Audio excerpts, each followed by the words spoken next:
The fortress beneath the high tower of Oldtown was not built by any civilization that history can name, not by the first men who crossed the land bridge 12,000 years ago, not by the children of the forest who shaped their faces into pale wood, not by anyone whose language has survived, whose bones have been found, whose name has ever been spoken aloud. Someone else was here first, and they built in a black stone so permanent and so strange that the maesters of the Citadel, who live within sight of it, who walk past it on their way to their studies each morning, have spent their academic careers unable to explain it. Close your eyes now, if they are still open. Let the surface beneath you receive your weight completely. There is nothing you need to solve tonight, nothing you need to carry forward. The history we are moving through together is old enough that it can wait for your breathing to slow. Let it slow now. Let the day go. The section of Battle Isle that predates the Hightower family, that predates every structure Oldtown has raised in the centuries since its founding, is not easy to see from the harbour. You have to look for it, and you have to know what you're looking at, because from a distance it appears to be simply the foundation of a very tall building, but step close and the stone changes. The pale limestone and worked sandstone of the Hightower proper gives way, at a certain point above the waterline, to something else entirely, a dark material, almost black, with a surface quality that does not quite catch the light the way ordinary stone does. Scholars who have come to examine it, maesters, visiting engineers, curious lords who have paid their way across the harbour to stand before it, describe the same thing consistently. They use the word glassy. They use the word smooth. They use words that suggest the material was not carved but somehow rendered, as though it was once liquid and then simply decided to stop being anything other than permanent. What no craftsman has ever found in this material is a seam. In every tradition of construction that the historical record contains, walls are built by stacking, one element placed upon another, the structure rising incrementally, the lines between elements visible in the finished surface as evidence of its method and its moment. The black walls of Battle Isle have no such evidence. They have no lines of joining. Maesters who have carried torches along their surface have run their hands for many feet without finding any interruption that would suggest a place where one piece ends and another begins. The material appears to have been applied as a continuous substance, fused into its final form by some process that no surviving text describes and no surviving craftsman can replicate. Stonecutters brought specifically to examine it have found that their tools make no impression. The surface resists. It does not chip, does not score, does not yield. Whatever the builders were doing, they were not stacking blocks. They were creating permanence in a way that all subsequent civilizations have only been able to inherit, never reproduce. If you'd rather listen with your eyes closed, find us on Spotify, link in the description. The black stone of Battle Isle is not the only material of its kind in the known world, and this is the detail that disturbs the more careful scholars who have allowed themselves to sit with the problem. Far to the northwest, on the island of Pike in the Iron Islands, the carved throne of House Greyjoy, the ancient seat called the Seastone Chair, appears to be fashioned from a substance that matches the black stone of Battle Isle in every significant respect. It is dark. It has a faintly oily quality to its surface. It does not weather the way iron weathers, or wood weathers, or any material quarried from the earth weathers under salt spray and centuries of use. Its origins, in the reckoning of the Ironborn themselves, are entirely unknown. They have no founding myth that includes the carving of this chair.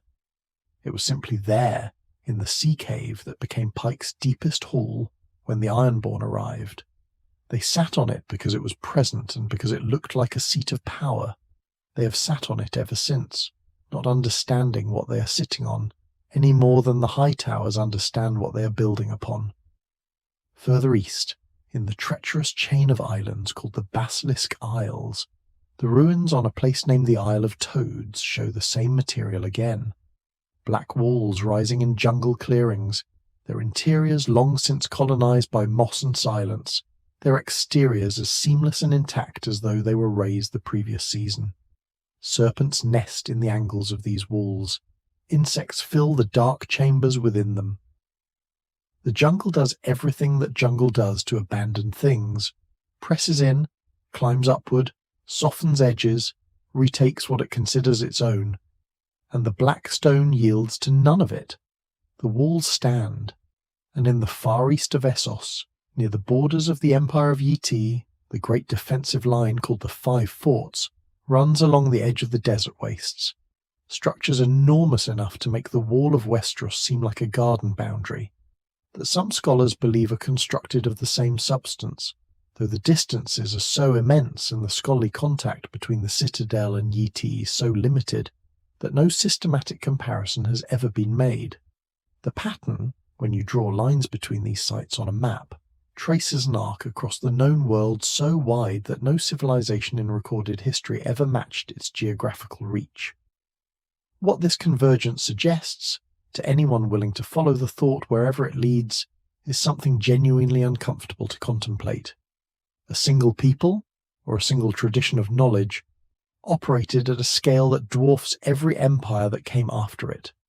This people, or tradition, understood strategic geography with extraordinary precision, choosing sites at harbour mouths, at junctions of water, at positions of permanent military and commercial advantage. They worked stone through a method that no subsequent civilization has rediscovered, leaving structures so durable that 12,000 years of weather have not weakened them. And then this people vanished so completely that they left no name, no language, no written record, no skeletal remains, no grave goods, no artwork, no pottery, no coins, no tool that can be matched to the fused walls they raised. The absence is total. The black stone structures are not ruins in any conventional sense. A ruin implies that the thing was once more complete, that time has taken something from it. These walls are not diminished. They are simply all that remains of something we cannot reconstruct. Stand at the base of the black section of Battle Isle on a warm Oldtown afternoon, when the harbour is full of sound, and the city smells of salt and old paper, and the honey-sweet water of the river, and the quality of the air near the stone changes in a way that is difficult to account for. There is something cooler there, not uncomfortably so, not in the way of a cave or a cellar, but cooler in the way of a room that the sun has never fully entered. The stone seems to absorb warmth rather than hold it, the way pale limestone holds the heat of the afternoon and radiates it back into the evening. Run a bare hand along the black surface, and the smoothness is not what you expect from a material that should be granular and porous and irregular at the microscopic level the way rock always is. It is smooth the way glass is smooth the way still water is smooth. A completeness of surface that suggests not erosion but intention. The material was always this way. It was not made smooth over time. It was made smooth in the making. Against this ancient coolness, against this darkness that is the foundation of everything the Hightower became, consider the fire. The great beacon at the crown of the tower burns 500 feet above the harbour water, visible from 30 miles at sea, a fire that has been maintained with such consistency across so many centuries that the sailors of 3 continents navigate by it without knowing anything about the stone it stands above. The fire is practical. It guides ships through the rocks, marks the harbour mouth, prevents the particular kind of disaster that a deep-water port without a lighthouse invites. But the fire is also something else. It is the Hightower's answer to the black stone, whether or not the Hightowers themselves ever consciously conceived it that way. The stone is dark and the fire is bright. The stone is old and the fire is renewed constantly, fed and maintained by human hands, dependent on human care in a way the stone is emphatically not. The housewords of House Hightower are "We light the way." They never explained which darkness they originally had in mind. It is worth sitting with that image for a moment rather than hurrying past it. The Hightower stands above something it did not build and cannot explain. The family that claims the tower has lived their entire history, 12,000 years of it, or as much of that span as their lineage genuinely covers, perched on top of a foundation they inherited rather than created. We tend, when we think about what powerful houses are, to think about conquest and construction, about the decisive act by which a family establishes itself on a piece of land. But the Hightowers seem to have established themselves on a piece of land that was already the most significant piece of real estate in southwestern Westeros before they arrived. They did not make the island important. The island was already important. They simply recognized it, claimed it, and chose, across generation after generation, to make it as bright as possible. There is something in that choice, in the sustained commitment to the fire, that speaks to a kind of wisdom that is not about strength or conquest, but about continuity. The Hightower name appears in Westerosi records with a consistency that is itself a kind of evidence. Every era of Westeros's documented history that mentions Oldtown at all mentions the Hightowers. Every account of the harbour, the trade, the faith, the Citadel, the defence of the Reach, every thread of Oldtown's story that has been written down in 400,000 years of accumulated scholarship has the Hightowers somewhere in it. They are not always at the centre. They are not always the most powerful family in the narrative, but they are always present, always in the city, always connected to the tower. This consistency across such a span of recorded time suggests not that the family was unusually powerful in the conventional sense, but that they were unusually permanent in a way that power, as ordinarily understood, is not. Great lords rise and are broken. Dynasties conquer and collapse. The Hightowers did something else entirely. They simply stayed in the same place, held the same tower, kept the same fire burning, and waited for everyone else to eventually come to them. When Samwell Tarly arrived in Oldtown, sailing south from the Wall, with a dead man's secrets and the weight of what he had seen at the fist of the first men pressing on him every waking hour, the first thing his ship passed as it entered the harbour was the Hightower's beacon. Sam had grown up in the Reach. He had spent his boyhood at Horn Hill within a long day's ride of Oldtown, but arriving by sea made the tower different, enormous, pale, unmistakably deliberate against the sky, its fire small but unambiguous at its crown. Sam came to Oldtown to find the answer to a question that the Night's Watch did not know how to frame properly. How do you stop something that has been stopped before, when no living person remembers exactly how the stopping was done? He went to the library. He searched the manuscripts. He was looking with great urgency in exactly the right city for exactly the wrong reason. The answer he most needed might have been in the black stone beneath the cobblestones beneath his feet, as much as in any manuscript above him. But the oldest things do not announce themselves. If you'd rather listen with your eyes closed, find us on Spotify. Link in the description. This is where we begin, at the foundation. At the thing that no scholarship has fully excavated, at the silence that precedes all the speech that comes after it. The Hightower story does not begin with the Hightowers. It begins with whoever placed those black walls at the junction of the Honeywine and the Whispering Sound in a position of such strategic perfection that every civilization that came after chose to build on top of what was already there, rather than find somewhere new. The family came later, the tower came later, the maesters and their chains and their 400,000 volumes, all of that came later. But the island was there. The black stone was there.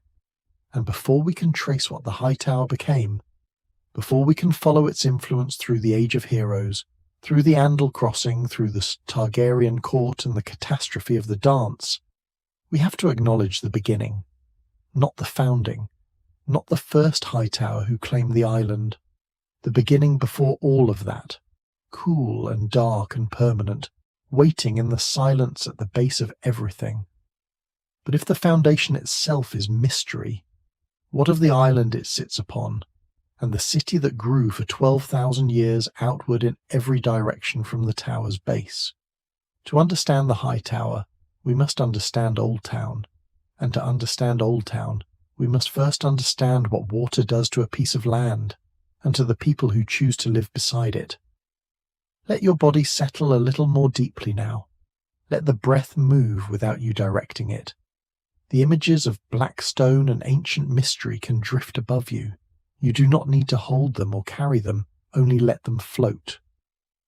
We are moving toward water now, toward the place where the river meets the sea, where the land chose to give way to harbour, and the harbour chose to receive the world.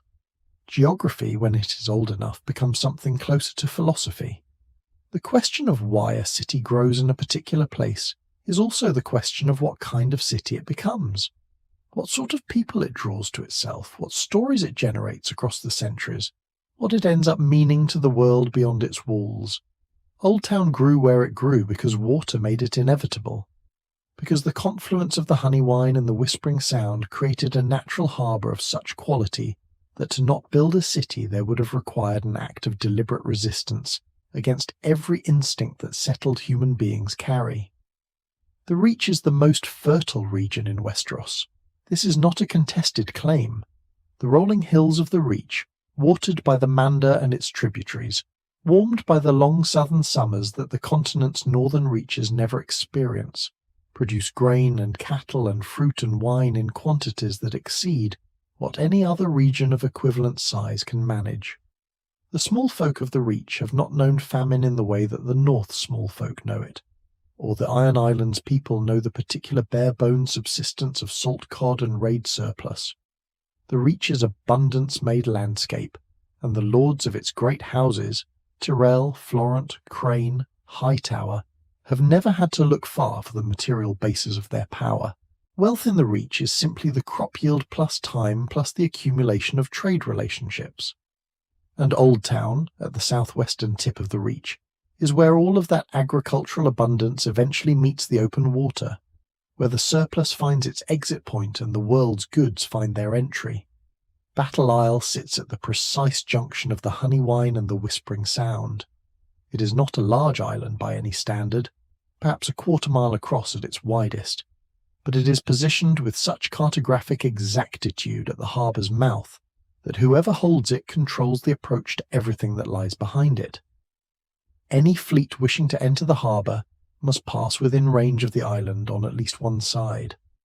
Any vessel moving upriver into the interior of the Reach via the Honeywine must acknowledge the island as it passes. The ancient black fortress at the island's core was not placed here by accident. Whoever raised those walls understood choke points and defensive geography in the same way that experienced military engineers understand them, by recognizing that a narrow passage defended by a strong structure is a position of permanent advantage, and that a position of permanent advantage, if held consistently, compounds into something that resembles inevitability. The island does not merely guard the harbour. The island is the harbour, in the sense that whoever holds the island defines the terms on which the harbour exists. If you'd rather listen with your eyes closed, find us on Spotify. Link in the description. A harbour of this quality does not simply serve the city around it, it transforms it.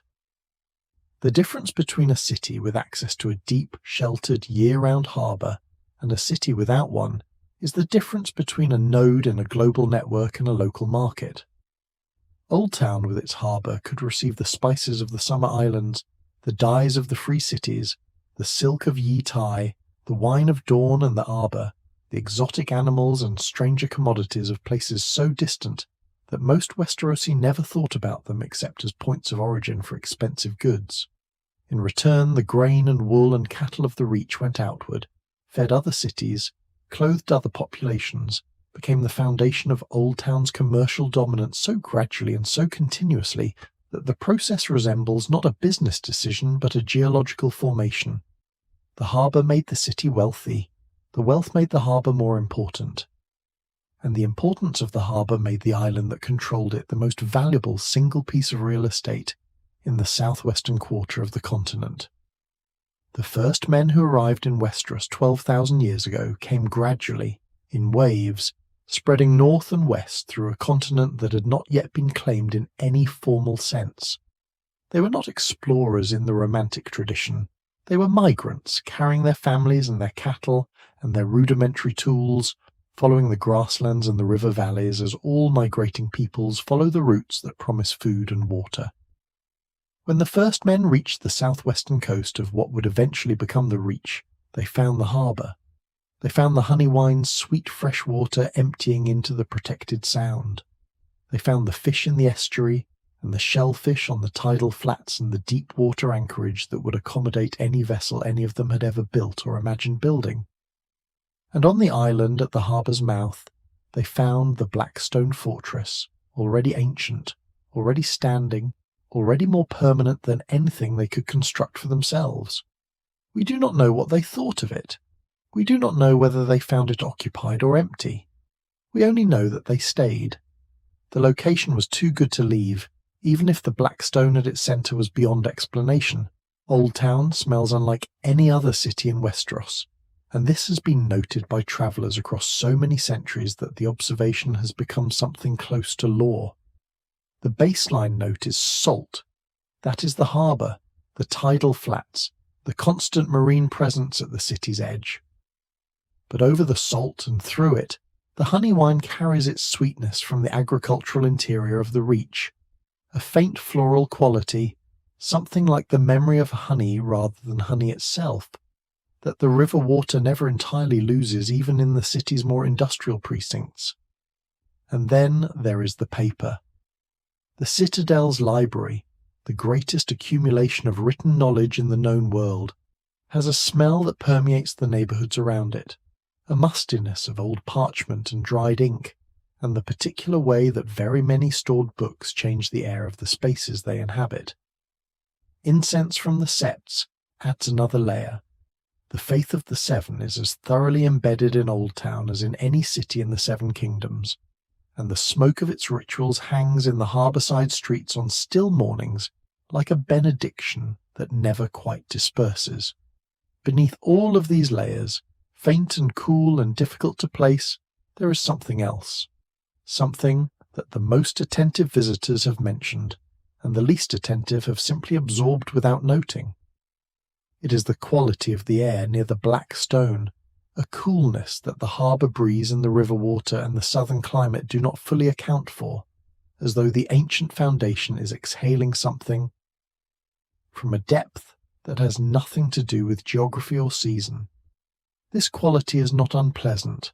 Most people find it clarifying, the way mountain air at altitude clarifies, or the air near a cold spring clarifies. But it is strange. Oldtown is a warm city in a warm region, in a climate that is gentle by the standards of a continent that also contains the perpetual winter of the north and the unbroken cold of lands beyond the wall. The coolness near the black stone should not be there, and it has been there, quietly and consistently, for as long as anyone who has ever thought to record such things has been paying attention. The high tower's fire, the practical lighthouse function of the tower's crown, saved more lives across the centuries of Oldtown's history than any hospital or healer or safety practice the city ever developed. In the pre-modern world, the sea was a more lethal environment than the modern imagination easily grasps. Ships were wooden, charts were approximate.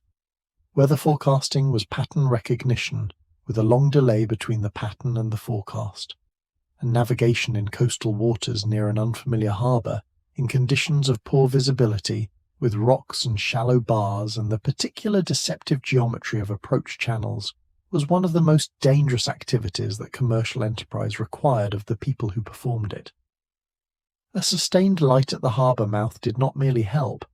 It was the difference between life and the particular finality of a wooden ship breaking open on rocks that the darkness had made invisible.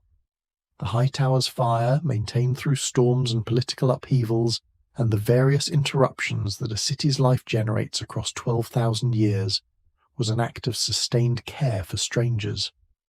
Every sailor it guided safely home was someone else's family member. The fire kept saying, "Here, come here, it is safe." Sit with that for a moment.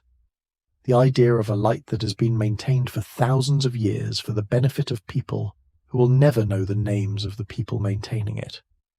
We live in a time and a context where artificial light is so abundant that the darkness no longer frightens us the way it once did, where the sea has been made navigable by technologies so reliable that we have forgotten how recently the darkness at the harbour mouth was genuinely lethal. In the world the Hightower presided over for most of its history, the fire at the tower's crown was not a feature or an amenity. It was a form of sustained moral commitment to the people on the water. Someone on Battle Isle had to wake in the night to feed that fire. Someone had to ensure the fuel was stored and dry and sufficient. Someone had to maintain the structure that held the fire aloft through the gales that the whispering sound generated in the deep months of winter. That someone, for generation after generation after generation, was the Hightower family and their servants. The maintenance of the fire was the maintenance of Oldtown's contract with the world. Cities move sometimes. They are abandoned when plague empties them, or trade routes shift, or the political conditions that sustained them collapse.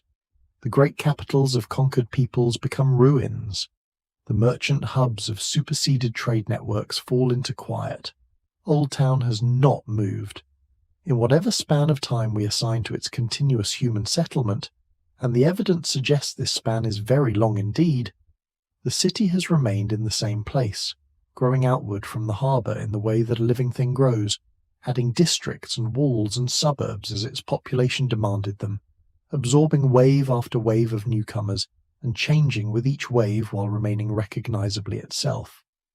This stability is partly geographical. A harbour of that quality does not become less useful, but it is also a product of the island. Battle Isle with its black stone core cannot be relocated. The Hightower cannot be moved.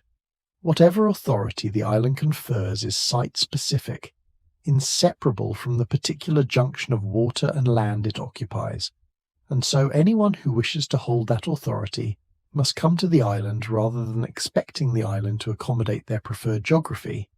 The city grew around the tower because the tower was not going anywhere, and the tower was not going anywhere because the foundation beneath it had already demonstrated across thousands of years that it was not going anywhere either. When Samwell Tarly sailed into Oldtown's harbour for the first time, arriving by sea from the south, after his discharge from the night's watch, carrying a borrowed sword and borrowed certainties and borrowed time, the harbour greeted him the way it had greeted every arrival for thousands of years, with the fire at the Hightower's crown visible first, pale against the sky at a distance that made the tower itself still invisible, then the tower resolving out of the afternoon haze as the ship drew closer, enormous and unhurried, the fire at its summit small but steady. The harbour smelled of salt and fish and rope and the accumulated commerce of a very large port. Sam had grown up within riding distance of this city, and had never seen it from the water. The perspective changed it. From the land, the Hightower is a landmark, a reference point, a thing you know is there and glance at occasionally. From the sea, it is an argument. It is the skyline's announcement of what Oldtown is. The oldest city, the most learned city, the city that has been burning its light since before most of the institutions that define civilization in Westeros were conceived. Battle Isle, then, is not simply a place on a map. It is a position, irreplaceable, cumulative, deepening in significance with every generation that added its layer of habitation and meaning to the layers beneath. The mystery of the black stone is the oldest layer. The harbour's strategic advantage is the next. The growth of the city is the next. The Citadel and its library, the septs and their incense, the merchant guilds and their ledgers, each layer arrived and added itself without disturbing what was below, because what was below was permanent in a way that discouraged disturbance. Battle Isle held everything up. The Hightower held Battle Isle, and the fire at the Hightower's crown held the darkness at the distance necessary for the whole arrangement to continue functioning. It is a simple system in its way, almost elegant, almost as though it was designed. And yet no city, however well positioned its harbour, becomes the oldest city in the world through geography alone. Something else happened here, a slow accumulation of purpose, a decision made over and over across the centuries to make this place not merely a trading post, but a repository of everything humanity thought was worth keeping. That decision had a name, eventually. It was called the Citadel. But before the Citadel, before the chain and the forge and the library, There was simply the question of what knowledge is for, and Oldtown was the place that first asked it seriously. Let the breath continue without effort. You are further from the day now, and the day is further from you. The sound of the harbour is fading into something quieter. Not silence exactly, but the particular quality of a very old city at rest, which is different from the quiet of a young city or an empty place. Old cities carry their histories in their stones in a way that younger places do not, and Oldtown is the oldest city in Westeros by a margin that the available evidence cannot fully quantify, because the evidence itself runs out before the city does. We are moving now into the question of what it means to be first, not first in the ranking of some competition, not first as a boast, but first as a statement of temporal fact. Oldtown was here before every other city in Westeros was conceived. It was a place where people gathered and stayed and built toward permanence before the idea of a Westerosi kingdom existed at all, before there was a Stark in Winterfell, or a Lannister in Casterly Rock, or an Arryn in the Vale. It was already ancient when the institutions that would eventually define the continent were still forming. The distinction between a settlement and a city is not simply one of size. Larger settlements exist that are not cities in any meaningful sense, and cities have existed that were remarkably small by the standards of their contemporary world.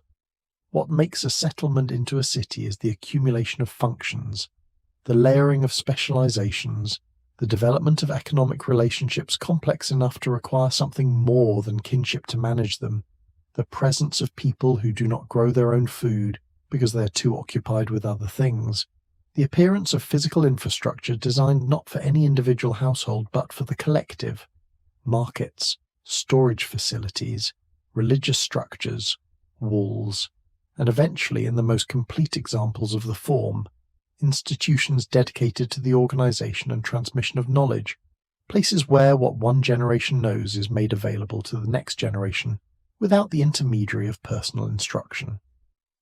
By this measure, Oldtown became a city very early in the history of Westeros, and it became it in the way that a fire becomes a fire, not at a single identifiable moment, but through a process of accumulation that reaches some threshold and is thereafter qualitatively different from what preceded it.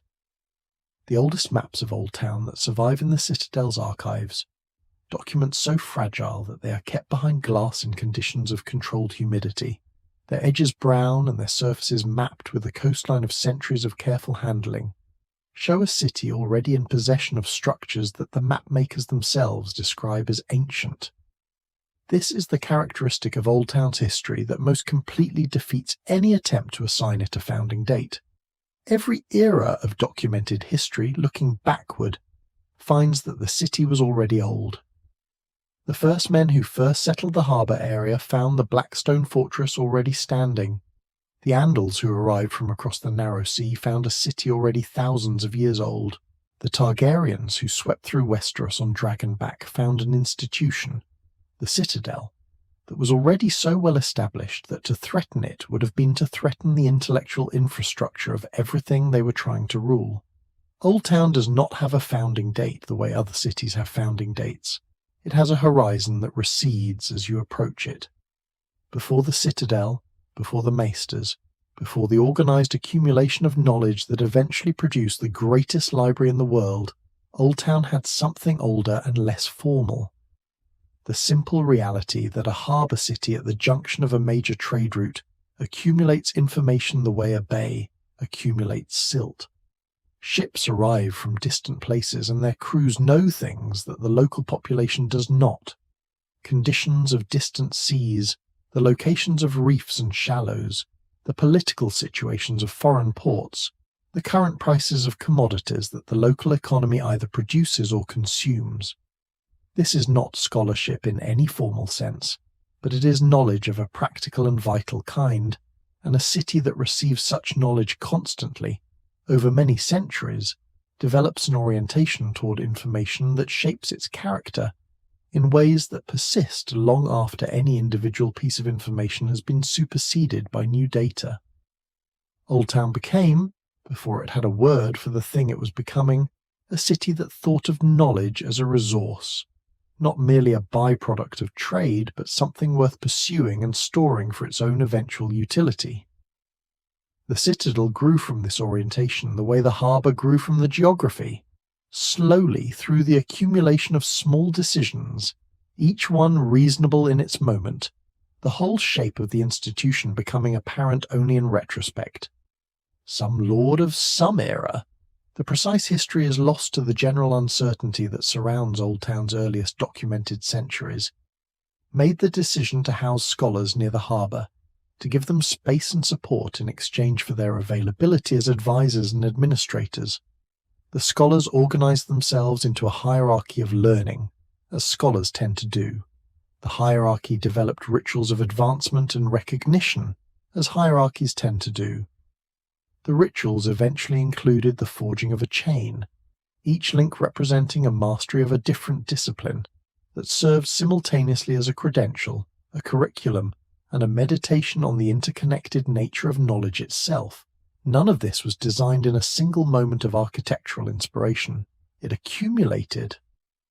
The Citadel is not a building that was planned.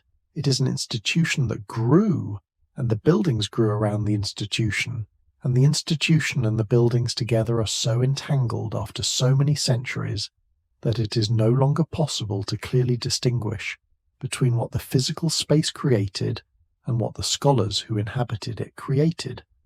The physical citadel as it stands in Oldtown occupies a large section of the city on the eastern bank of the Honeywine, accessible by bridges from the rest of Oldtown and by the river itself from the harbour. Its buildings span many centuries of architectural tradition, the oldest sections barely distinguishable in their weathered stone from the city's organic pre-institutional growth, the newer sections reflecting the ambitions of various archmaesters who considered their tenure an opportunity to leave a physical legacy. The great hall of the Citadel, where the senior scholars meet in the conclave that administers the institution's governance, is a vaulted space of considerable beauty. High-arched windows, stone floors worn smooth by generations of deliberate foot traffic, walls lined with the busts of distinguished archmaesters, who are remembered less as individuals than as the institutions they served. The library proper occupies a separate building connected to the hall by a covered walkway, and the library is the heart of everything, the reason for everything else, the thing that the Citadel is ultimately for, the chain that a maester wears around his neck for the entirety of his service, the chain that he forges himself, link by link, during the years of his training, is the Citadel's most powerful symbolic object, and it is powerful precisely because it is not ceremonial. It is functional. Each link in the chain represents a genuine competency. Iron for warcraft, gold for money and finance, silver for medicine, copper for history, black iron for the art of ravenry, Valyrian steel for the higher mysteries of magic and prophecy, bronze for the nature of living things, and others besides. A master with a long chain is not merely displaying seniority. He is carrying the evidence of what he knows on his body, literally and continuously, every day of his service. The chain presses against the skin. It is heavy in proportion to its length. An archmaester of many disciplines wears something that approaches a physical burden, a weight of knowledge that does not allow its possessor to forget what he has spent his life accumulating. There is something almost medieval about this, almost penitential. The knowledge is not a reward, it is a responsibility, and the chain makes that responsibility tactile. Sit with the image of that chain for a moment. Not the status it represents or the learning it certifies, but the physical reality of it, the weight of many decades of accumulated expertise worn around the neck of an old man at a desk in a room that smells of ink and old parchment, in a city that is the oldest on the continent, above a foundation that no one in the city can explain. The chain is Oldtown in miniature. It is heavy with what it carries. It is impossible to shrug off. It represents the accumulated work of many lifetimes, now concentrated into a single object, worn by a single person who must be adequate to all of it, must know enough to be worth all of it, and who will eventually pass what they have learned into the library and into their students and into the institutional memory of the Citadel itself, so that the accumulation continues after they are gone. The Citadel does not die when its maesters die. This is its most important feature. It is the mechanism by which knowledge escapes the mortality of individual minds and persists into futures that those minds will never see. The library of the Citadel contains, by the most recent accounting, more than 400,000 volumes, scrolls, and individual documents. This number is almost impossible to meaningfully comprehend. A dedicated reader who consumed one volume per day would require more than 1,000 years to read everything in the library at the rate at which the library currently stands, and the library continues to grow. New scholarship added to old. Copies made of deteriorating originals. Translations commissioned from foreign works that the Citadel has determined deserve a Westerosi readership. The oldest documents in the library are so fragile that they can only be read by a single designated maester, working under supervised conditions with linen gloves and a specific quality of candlelight. The newest were written within living memory. Between those extremes lies the entire intellectual history of the known world, organized by a cataloguing system that has itself been revised 17 times since the Citadel was formally established, and that still works imperfectly, which is perhaps the most human thing about the most human institution in Westeros. The Reacher's great houses, for all their wealth and their fertile fields and their enormous armies and their beautiful gardens, have always oriented themselves toward Oldtown and the Citadel the way smaller systems orient toward a gravitational centre. It is not merely that Oldtown is the regional capital, though it is that. It is that Oldtown represents a kind of authority that the sword cannot generate, and the harvest cannot generate, and that wealth can patronize but not replace. The authority of accumulated and organized knowledge, the legitimacy of scholarship, the particular prestige that comes from being the city where the maesters are trained, where the history of the world is kept, where the questions that do not have immediate practical answers are nevertheless allowed to be asked, because the long view of Oldtown's institutional experience has demonstrated that questions without immediate answers sometimes acquire answers over the course of centuries, and those late answers sometimes turn out to be the most consequential of all. Tyrion Lannister, who read everything he could get his hands on during a childhood spent largely confined to Casterly Rock, who visited Oldtown once in his early adulthood, and described it later as the only city in Westeros that felt to him like it was actually trying, described the Citadel as the closest thing to a god that rationalism had ever produced. He meant it as a compliment, though the maesters he said it to were uncertain how to receive it.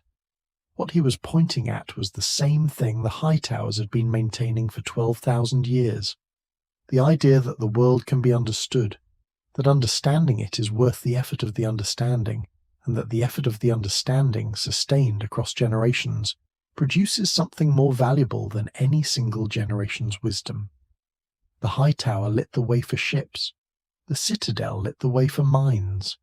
The two fires, one at the crown of a tower, one in the accumulated candles of the library, are the same fire in the end. Both of them say, "Come here." It is safe to think here. The darkness is held back. The library that Sam Tarly entered, the library he was permitted to access only in limited ways at first, and then more fully as his skills and his urgency became apparent to the maesters responsible for its oversight, contained the answers he needed. He was almost certain of this. The question was whether those answers had been written down in a form that someone with his level of scholarship could locate within the time that the situation at the wall seemed to allow. He spent his days at the Citadel reading about the long night, making copies of relevant passages, following chains of citation through centuries of commentary and counter-commentary. He found fragments, he found hints, he found a pattern of scholarly avoidance around the subject of the others that struck him as strange, a reluctance to engage with the oldest source material that he could not entirely explain. The library had the information. The library always had the information. The question was always the same question. In a library of 400,000 volumes, how do you find the particular needle that the moment requires? Oldtown is the first city in Westeros not because someone decided to call it that, but because the evidence, accumulated and weighed over many centuries of historical inquiry, points to it being the site of the earliest continuous human settlement on the continent of sufficient complexity and specialization to deserve the designation. That is a careful and qualified statement. It is the kind of statement that the maesters taught themselves to make, specific, hedged, honest about the limits of the evidence, resistant to the narrative simplification that makes a good founding myth but a bad historical record. The truth of Oldtown's age is not a founding myth. It is a geological fact. The city is old. The institution within it is old.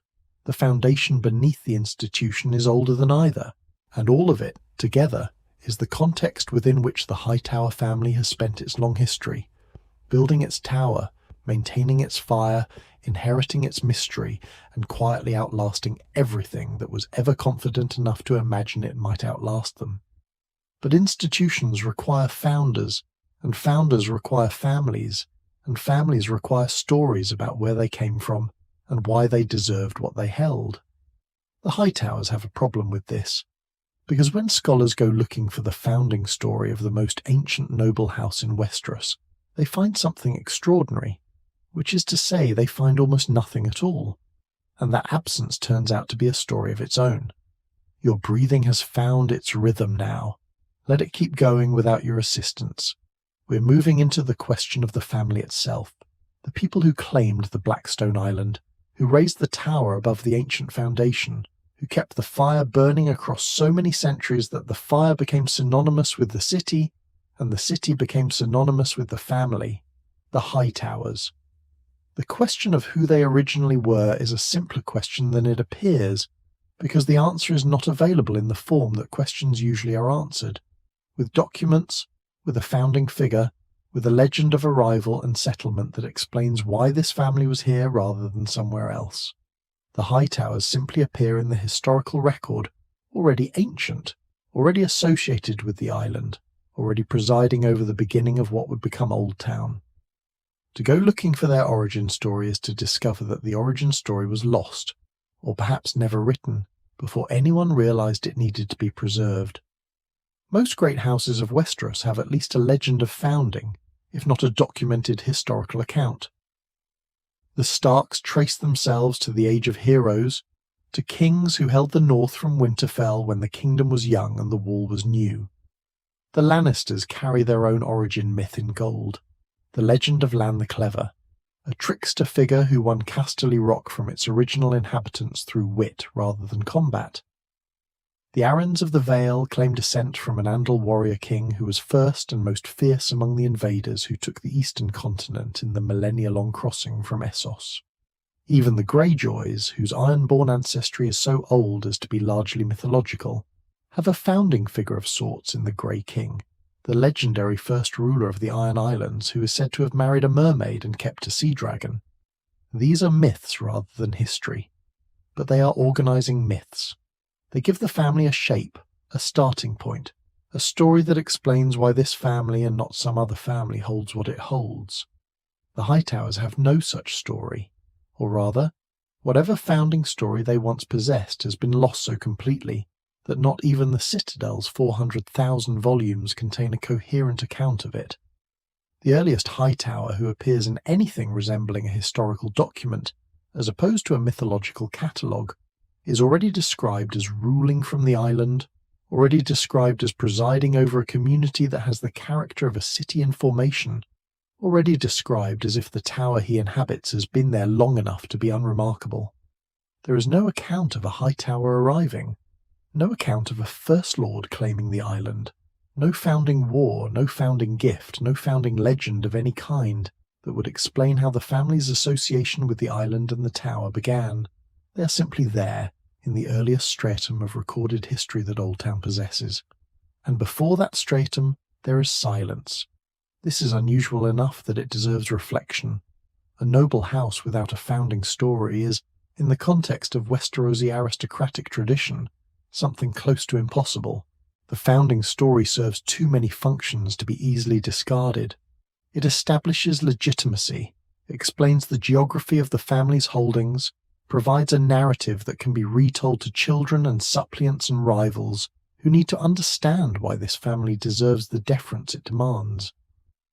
For the Hightowers to have lost this story entirely suggests either that they lost it very early, before the Citadel's systematic recording of history could preserve it, or that the story was never committed to writing in the first place, which suggests in turn that it predates the habit of writing in this region.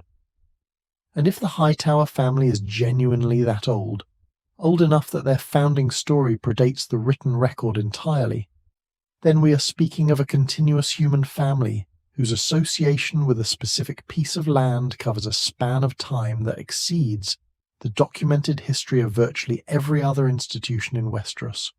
They are not old, they are prehistoric. The earliest recorded Hightowers suggest a family already accustomed to rule in the way that very old families are accustomed to it, not with the aggressive assertion of a dynasty still in the process of establishing itself, but with the settled confidence of a lineage that has been in its position long enough that the position seems natural rather than won. Early accounts of the pre-Andal Hightowers describe them governing their growing harbour city with a pragmatism that their peers in other kingdoms often lacked, less interested in military conquest than in commercial dominance, less interested in the symbols of power than in its practical exercise, less interested in the legends that surround their family than in the management of what the family actually possessed. This pragmatism, this orientation toward the functional rather than the ceremonial, is consistent across many centuries of Hightower history. It suggests a family whose values were shaped not by the culture of conquest, but by the culture of stewardship, by the long experience of maintaining something rather than taking it. Consider for a moment what stewardship across thousands of years actually requires. It requires adaptability, the capacity to change what must be changed while preserving what must be preserved, to distinguish between the features of an institution that are essential and the features that are merely customary. It requires a kind of intelligence that is distinct from tactical brilliance or strategic genius.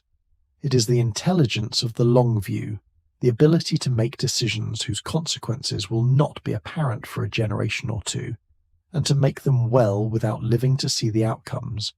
It requires the humility to recognize that the family is in service to the institution rather than the institution existing to serve the family, that the Hightower is more important than any particular Hightower who claims it, and that the tower's fire must be maintained even when maintaining it is inconvenient, even when the political situation would make it tempting to let it go dark for a season. The Hightowers maintained the fire. Across all the catastrophes that Westeros generated in 12,000 years of recorded and unrecorded history, they maintained the fire. That is not nothing. That is a kind of greatness that does not make for dramatic stories, but that makes for durable institutions. The sigil of House Hightower is a white tower with a fire at its crown, against a field of silver grey. It is not a martial sigil. There is no weapon, no beast of prey, no aggressive posture in the imagery. It is simply the thing that the family holds and tends, the tower, the fire, and the house words, "We light the way," are similarly functional, similarly free of the martial or the romantic. They do not speak of strength or cunning or loyalty or glory. They speak of illumination, of the provision of light to those who need it. It is possible to read these words as grandiose, as a claim to intellectual or moral superiority, to being the ones who show the rest of Westeros the correct path. But it is also possible to read them at their most literal level, as the description of a practical function that the family performs. They maintain a lighthouse. The lighthouse provides light. They light the way, no more and no less than that, sitting with the house words for a moment, because they deserve to be sat with, as all things that seem simple but are not deserve to be sat with.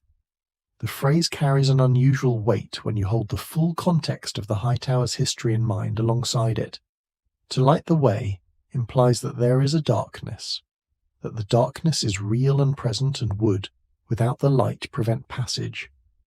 The sailors who needed the Hightower's fire to navigate the harbour approach knew what darkness the words referred to. But what of the other darkness, the one at the base of the tower, in the black stone that no one built, in the ancient mystery that the Hightowers have been sitting on top of for as long as any record can show? Did the fire at the tower's crown light the way against that darkness too? Did the family's long commitment to the provision of light reflect some intuition, passed down through so many generations that it could no longer be articulated as a conscious belief that the darkness on which they stood required a counterpoint? We cannot know. The Hightowers did not write confessional history. They wrote ledgers and correspondence and administrative records, and these tell us what they did, but rarely what they thought about what they did.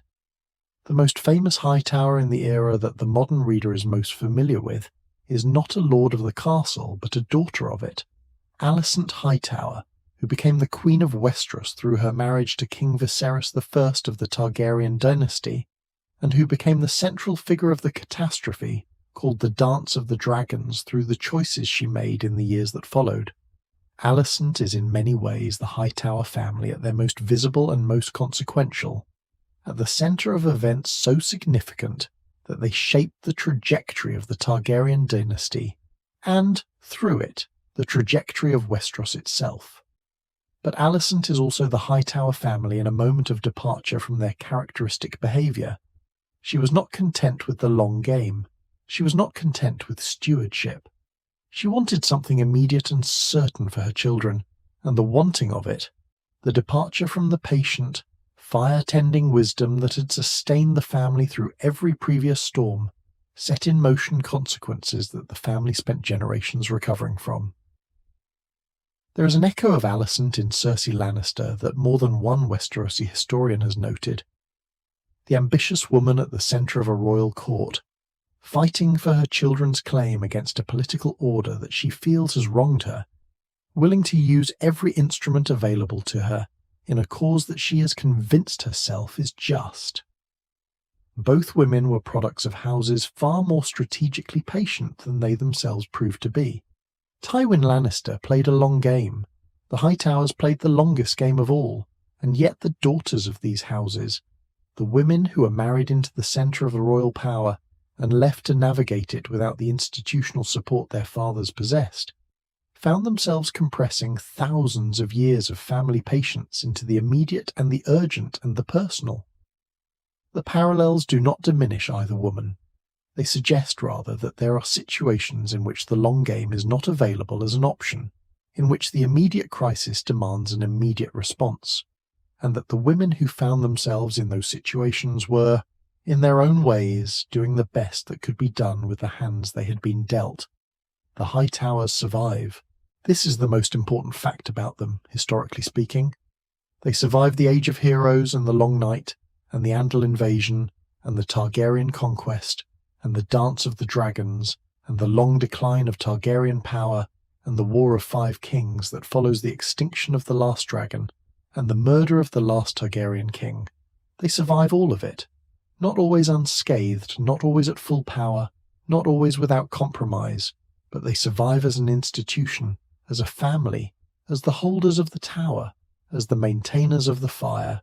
And when Samwell Tarly arrived in Oldtown in the time of the War of Five Kings, when the world was fracturing in all the ways that the long years of Westerosi history had been building toward, the high tower was still standing, its fire still burning, its library still accumulating, its family still in the tower that they had inhabited since before anyone could say when the inhabiting had begun.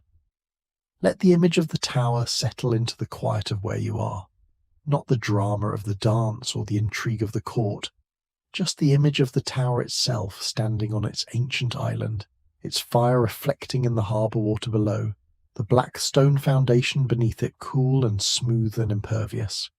The high towers do not make the best stories. They are not the conquering heroes or the fallen kings or the tragic lovers that epic poetry requires. They are the people who kept the light on, and keeping the light on is not glamorous work. It is constant work and quiet work, and the kind of work that only reveals its importance when it stops being done, and the darkness rushes in to fill the space the light had occupied. If this history has found its way into your evening, consider subscribing. Your support keeps the fire burning and the stories coming. We will still be here. The history will keep. But there was a time, long before Alicent, long before any Targaryen set foot in Westeros, when the Hightower faced something far older than court intrigue, when the darkness that their fire was always perhaps meant to answer arrived not as metaphor but as something very nearly literal. The long night came to Westeros, and Oldtown sat at the edge of it, its tower burning, waiting to learn whether fire would be enough. Deeper now, the day is very far behind you. Whatever you were carrying from it has been set down somewhere you do not need to return to tonight. We are moving into the mythological stratum of Westerosi history, the era that the maesters call the Age of Heroes, and that the common folk have always simply called the old time, the deep time, the time before memory properly begins. This is the period that produced the legends that all subsequent ages in Westeros have lived in the shadow of. Bran the Builder, who raised the wall and Winterfell, the Grey King who ruled the Iron Islands from a whalebone chair, the Winged Knight who cleared the mountains of the moon. These are not historical figures in the sense that we can assign them birth dates or verify their deeds. They are the sediment of 10,000 years of oral tradition, compressed into the narrative capsules that people needed to explain how their world came to be the way it is.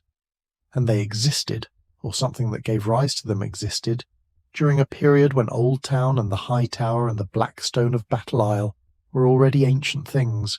The Age of Heroes is generally placed by Maester scholars in the period between approximately 6,000 and 10,000 years before the War of Five Kings, that vast middle era of Westerosi prehistory that sits between the earliest documented settlements of the first men and the first reliable written records that survive into the modern period.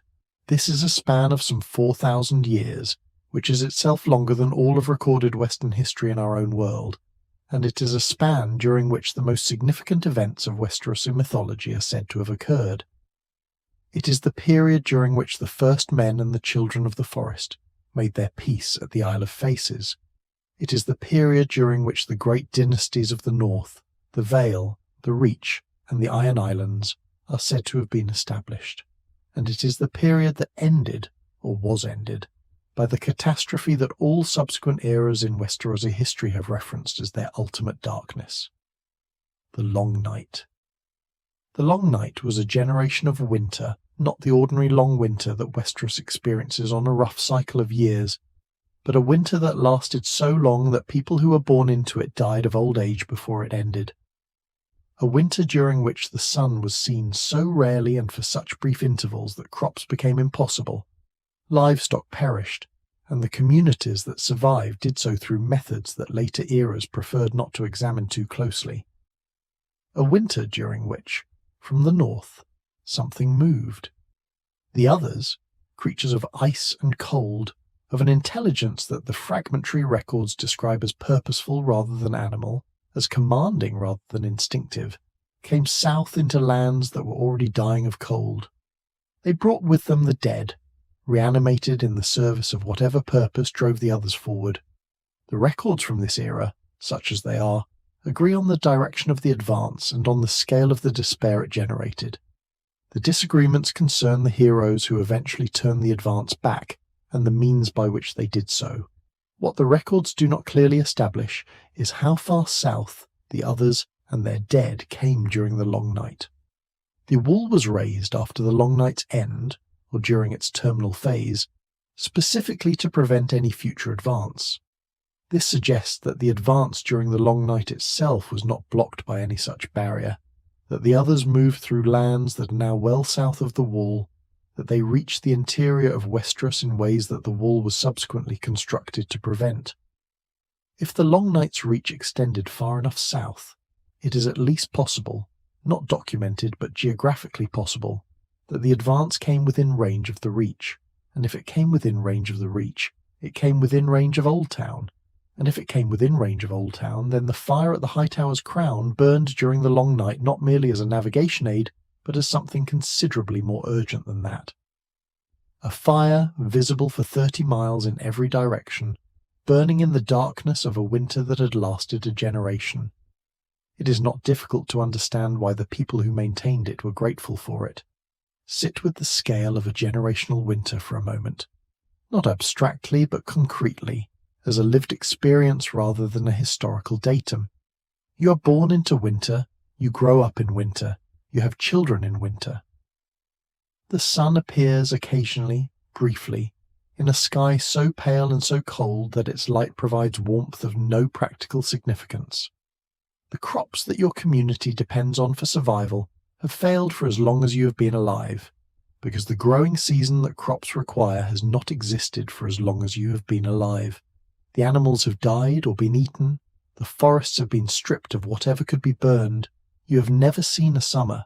Your parents describe summer to you the way people describe colours to the blind, as a real thing that exists, that they have experienced, that they cannot quite convey in a way that makes it feel present. And from the north, in the winter that has always been, something darker than the winter itself is moving. Something that does not need the sun the way you need it. Something that finds the cold congenial in a way that you do not. Against this darkness, against the long night in all its generational species-threatening totality, the mythological tradition of Westeros places a hero. Azor Ahai, the prince that was promised, the wielder of Lightbringer. The name changes with the culture and the era, but the core of the legend is consistent. A hero, a sword of fire, a defeat of the darkness, the wall that follows, and then the eventual, gradual return of summer. What Oldtown's particular contribution to this mythology is remains unclear. The city is old enough to have been present for the Long Night, or for whatever event or series of events the Long Night mythology is pointing at, and the Hightower is old enough to have burned its fire throughout. But the heroic mythology of the Long Night centres on figures from the north, from beyond the wall, from the lands that were most directly in the path of the advance. Oldtown in the mythological account of the Long Night is not a hero's location. It is, perhaps, a place that kept the light on while heroes elsewhere did what was necessary. That is not a small thing, but it is a different thing. The relationship between the Hightower's fire and the Long Night's darkness is not made explicit in any surviving text, and this is important to acknowledge. We are in the territory of inference, of looking at the geographical and chronological facts and drawing the connections that those facts suggest without the authority of documentation. What can be said is this. A fire that has been maintained for longer than Westerosi civilization has reliable records is, in some sense, already a response to something. A fire that burns not for warmth, not for cooking, not for industrial process, but for the specific purpose of maintaining visibility in the dark is, in some sense, always a response to the darkness. The Hightower's fire is a lighthouse fire. Its purpose is to say, here is the safe harbour, come here, the darkness on the water will not take you if you navigate toward this light. But a fire that was burning during the Long Night, if it was burning, and the age of the tower suggests strongly that it was saying something else as well. It was saying, we are still here. The fire is still burning. Whatever is out there has not extinguished us yet. The heroes of the Age of Heroes are remembered differently in different parts of Westeros, and this is one of the more interesting features of Westerosi mythology. The way the same general period generates locally appropriate legends. The North has its Stark kings and its Bran the Builder. The Iron Islands have their Grey King, the Vale has its Winged Knight, and the Reach, in its oldest traditions, has its own figures from this era, though they are less well known outside the Reach itself, and have received less scholarly attention than the more dramatic northern myths. What the Reach's Age of Heroes mythology tends to emphasize is not martial heroism, but a different kind of endurance. The endurance of the farmer and the merchant and the administrator, through a period of extraordinary difficulty, the sustained commitment to maintaining the practical infrastructure of a civilization that might not survive. This emphasis, whether intentional or simply reflective of the Reach's agricultural character, is consistent with everything else about Oldtown's historical orientation. The Reach kept feeding people. Oldtown kept the light burning. When the long night ended and the summer finally came, someone had to have maintained enough continuity that civilization could resume. The Hightowers were, in this reading, that continuity. Not the hero.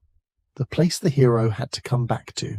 Jon Snow, who is, in ways that the modern reader of Westeros's history may or may not be fully aware of, the most direct inheritor of the Long Night's mythology, carries in his blood the specific combination of lineages that the prophecy tradition has long associated with the returning hero.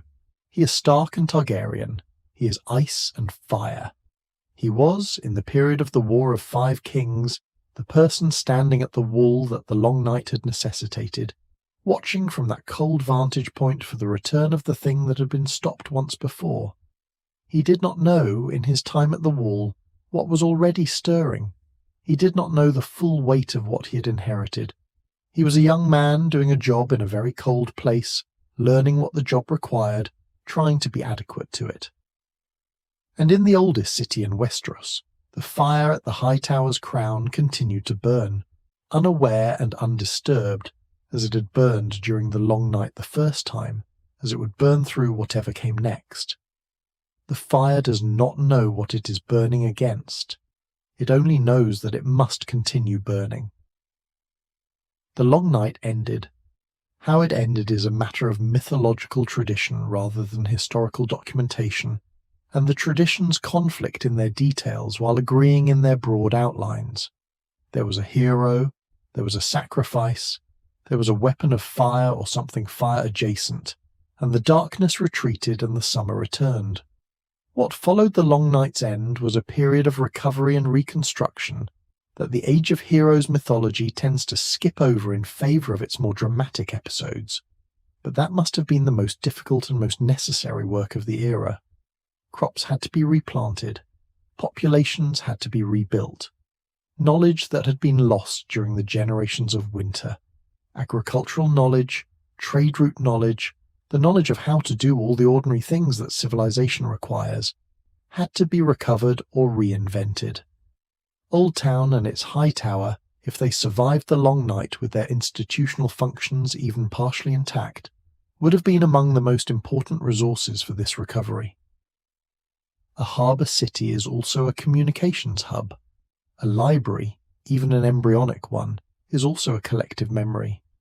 A lighthouse is also a beacon for everything that has been lost in the dark. The transition from the mythological age to the historical one is not marked by any single event, any more than the transition from childhood to adulthood is marked by any single moment, rather than being a gradual accumulation of changes that eventually become recognizable as a different state. What we can say is that by the point at which Oldtown begins to appear in records that have the quality of documentation rather than legend, the city is already fully formed in the essential respects. It is already a major harbour, already the site of what will become the Citadel, already presided over by House Hightower. Whatever the long night did to the city, whatever the Age of Heroes meant for its particular trajectory, the city came through it. The Hightower came through it. The fire presumably continued to burn, though no one was keeping records detailed enough to confirm this through the darkest of the dark years. We assume the fire burned because the tower still stands, and the tower still stands because the Hightowers were still maintaining it, and the Hightowers were still maintaining it because they were still there. Patient, practical, committed to the long view, tending a fire on a black stone island above the oldest mystery in Westeros. Still there. The age of mythology gives way to the age of history. The heroes become ancestors. The legends become the origin stories of ruling houses. The long night becomes the reason for the wall, the reason for the Night's Watch, the reason for the obsidian weapons that the Night's Watch keeps in storage, and that Samwell Tarly will eventually rediscover when the need for them becomes urgent again. And through all of it, through the transition from myth to record, from oral tradition to written chronicle, from the dark ages of the long night through the gradual brightening of the Age of Heroes into the relative documentary clarity of the Andal Invasion and beyond. The Hightower stands on its island and its fire burns. Not the same fire, obviously. Fires are renewed, but the same intention, the same commitment, the same sustained statement against the darkness. We are still here. Come here. It is safe. But safety is a thing that must be actively chosen as well as maintained. And the greatest test of the Hightower's particular form of wisdom, the pragmatism, the long view, the preference for the sustainable over the immediate, came not from the north, not from the darkness of the long night, but from across the narrow sea, when a new people arrived in Westeros with iron weapons and a new god, and a determination to take everything they could see. The question of what House Hightower did when the Andals arrived is also the question of what House Hightower ultimately was. Rest a little more fully now. The breath is slow and even. The images of ancient darkness and mythological heroes can settle like sediment in quiet water, drifting down, finding their level, becoming part of the landscape of the mind rather than active presences requiring attention. We are moving now into the era of invasion, into the period when the world that had been growing in relative isolation since the end of the Long Night encountered a new pressure from outside, a pressure that would reshape the culture and the genealogy of the continent so completely that very little of the original First Men civilization survived the encounter in any pure form. The Andals came from Essos. They came with iron and with faith, and with the particular energy of a people who believed that their god had specifically designated them to possess the lands on the far side of the narrow sea. They came to Westeros and they took it, kingdom by kingdom, in the way that well-organized and religiously motivated peoples have always tended to take things from peoples who are less well-organized and less motivated by their faith. The Andals originated in the hills of central Essos, a region that the old records describe with the vagueness of a geography that is being recalled rather than observed, a landscape of rolling hills and sparse forests, and the particular hard-scrabble terrain that tends to produce cultures oriented toward mobility and expansion, rather than the settled agriculture that Westeros's softer lands encouraged. They were not among the most powerful peoples of Essos during their early history. The Valyrian freehold to the south, with its dragon riders and its slave economy and its extraordinary technological mastery, was the dominant civilization of its era, and the Andals were nothing like the Valyrians. They were a tribal people with iron weapons and a god called the Father, the Mother, the Warrior, the Smith, the Maiden, the Crone, and the Stranger, 7 aspects of a single divine entity whose worship the Andals carried with them the way they carried their swords. What gave them their expansionary momentum in the direction of Westeros was religious conviction, the belief, articulated through their faith, that the Seven had promised them the lands across the narrow sea. When religious conviction collides with territorial ambition in a people who are already experienced fighters, the combination tends to be devastating for whoever is in the path of it. The Andal crossing was not a single event, but a process that unfolded across centuries, a slow bleeding of population from Essos to Westeros, wave after wave of settlers and warriors and priests who came ashore in the eastern part of Westeros, and then spread outward through the continent, fighting or absorbing the first men populations they encountered. The Vale of Arryn fell first and fell hard. The Andals took it with considerable violence, displacing or destroying the first men kings who had ruled the Mountain Kingdom, and replacing them with Andal dynasties that still sit on the high seat of the Vale. In the era of the War of 5 Kings, the Riverlands fell next, then the Stormlands, then the Westerlands. The pattern was consistent. First men resistance, Andal military superiority backed by iron weaponry and religious fervour, eventual Andal dominance. The kingdoms that survived the invasion did so by fighting back with sufficient effectiveness to negotiate some form of accommodation rather than outright conquest, or, in the exceptional case of the North, by being geographically remote and defensively formidable enough that the Andals essentially stopped at the neck and decided that the north was not worth the effort. When the Andals reached the Reach, when the advance came around the headland and pressed toward the most fertile and most populous region of the continent, the Lords of the Reach faced the same choice that every First Men kingdom had faced: fight or accommodate. House Gardner, the ruling house of the Reach before the Targaryen conquest, made its choice in the direction of military resistance with mixed results. Some of the lesser houses of the Reach accommodated and survived. Some fought and fell. The choice was not always made with full information about how the other choices were going, and the consequences of each choice were not always apparent at the moment of making. But House Hightower, in Oldtown, made a choice that stands out in the historical record not merely for its consequences, but for the intelligence it reflects. The Hightowers opened their gates. This decision, if it was a single decision rather than a process of gradual accommodation that the historical record has compressed into the shape of a moment, was extraordinary in its context. The Andals were conquerors. They had demonstrated repeatedly and systematically their capacity and willingness to displace First Men ruling houses and replace them with Andal dynasties. Every First Men lord who faced the Andal advance had reason to believe that accommodation meant submission, that opening one's gates meant handing one's family's future to the invader's discretion. The Hightowers understood this, and they also understood something else, that Oldtown was not merely a castle that could be defended by a strong enough garrison. It was a city, a large, complex, economically active city, with a harbour full of ships and a market full of goods, and a library full of knowledge that no siege engine could produce or replace. The Andals could take Oldtown by force if they were determined. But taking Oldtown by force would destroy the thing that made Oldtown worth taking. The Hightowers offered the invaders the intact city in exchange for their own survival within it. The Andals accepted. The specific history of the accommodation is lost to the general uncertainty that surrounds Oldtown's pre-Targaryen politics, but its broad outlines can be reconstructed from what came after. House Hightower maintained its position on Battle Isle. It retained its title and its authority over the city.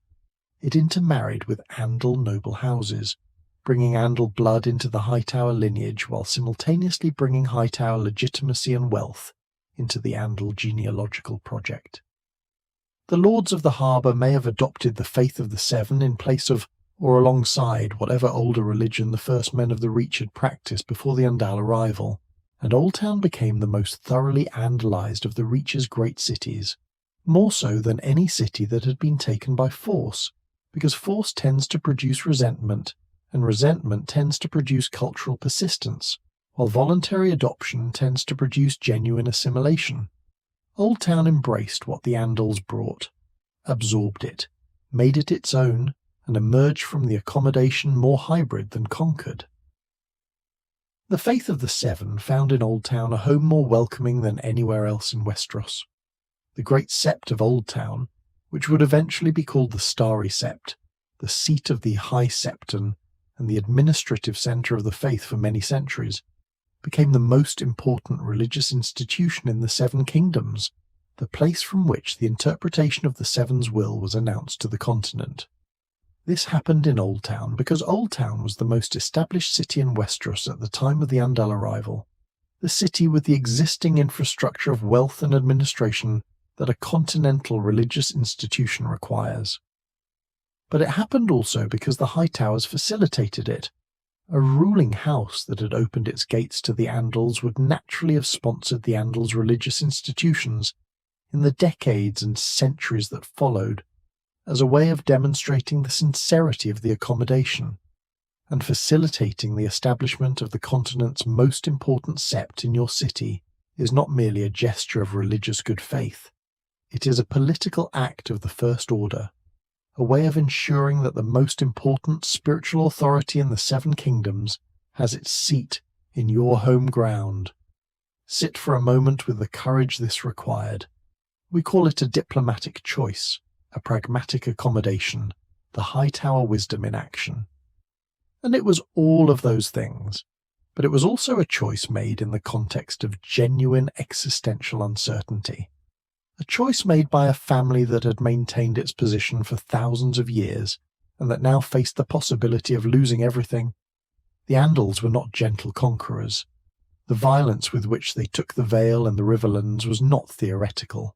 Opening the gates of Oldtown to a conquering force, trusting that the invaders would honour an accommodation rather than simply take what they wanted and dispose of the people who had offered it, required a quality of judgment that is only recognisable as wisdom in retrospect. At the moment of decision, it could equally have looked like surrender. The Hightowers bet that the Andals were rational enough to prefer a functioning city over a sacked one, and that they were strategic enough to want Hightower legitimacy rather than Hightower absence. They were right, but they might not have been. The mixing of First Men and Andal blood that the Hightower accommodation produced had consequences that extended far beyond Oldtown. The Reach, by the time the Andal integration was complete, was neither purely First Men nor purely Andal, but something new, a hybrid culture that retained elements of both its component traditions while developing features that neither tradition had possessed independently. The sophistication of Reach culture, the elaborate courtly tradition, the patronage of arts and scholarship, the emphasis on refined behaviour and beautiful things alongside military capability, reflects this hybridity. The northern kingdoms, which resisted the Andals, retained more of their First Men character and became in consequence more austere, more martial, less interested in the decorative and the intellectual. The Reach, which accommodated, became the most cultured region in Westeros, and Oldtown, which accommodated earliest and most completely, became the most cultured city. The Hightowers' bet on diplomacy over war produced, across the centuries, a cultural tradition that is still visible in the aesthetic of the Reach's great houses and in the intellectual life of the Citadel.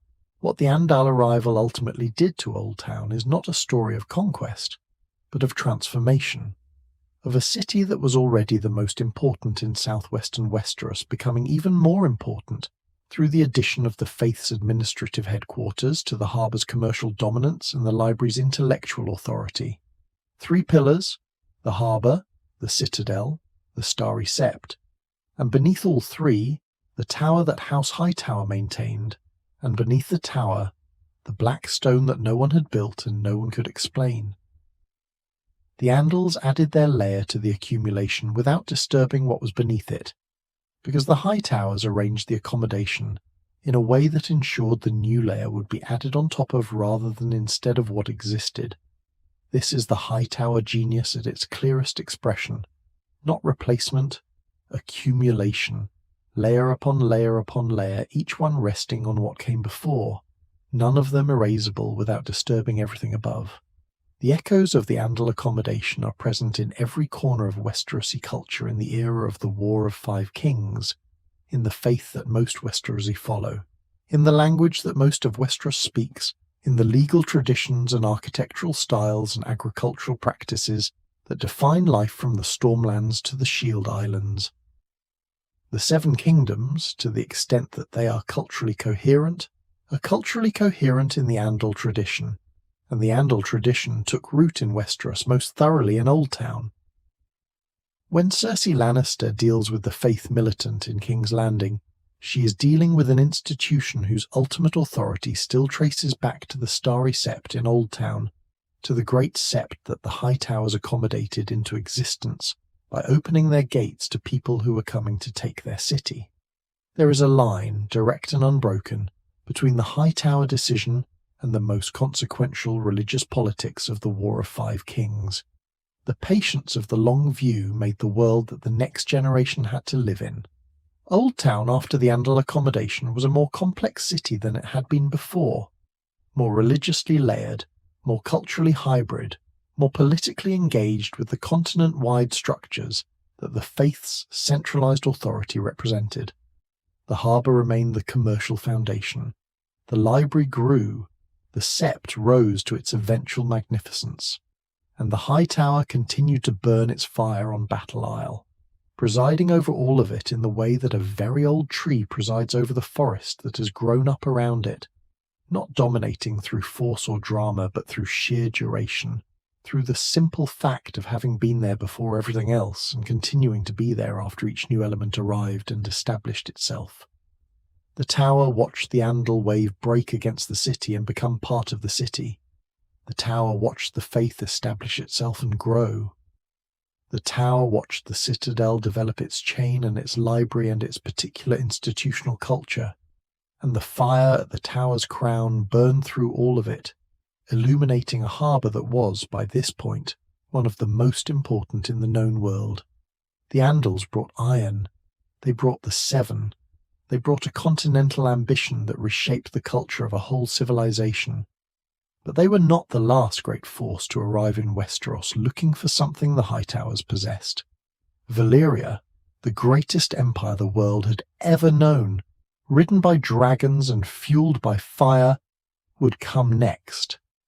And the Hightowers' response to the dragon riders would reveal, once again, the depth of the family's characteristic patience, and the limits of what patience alone can achieve.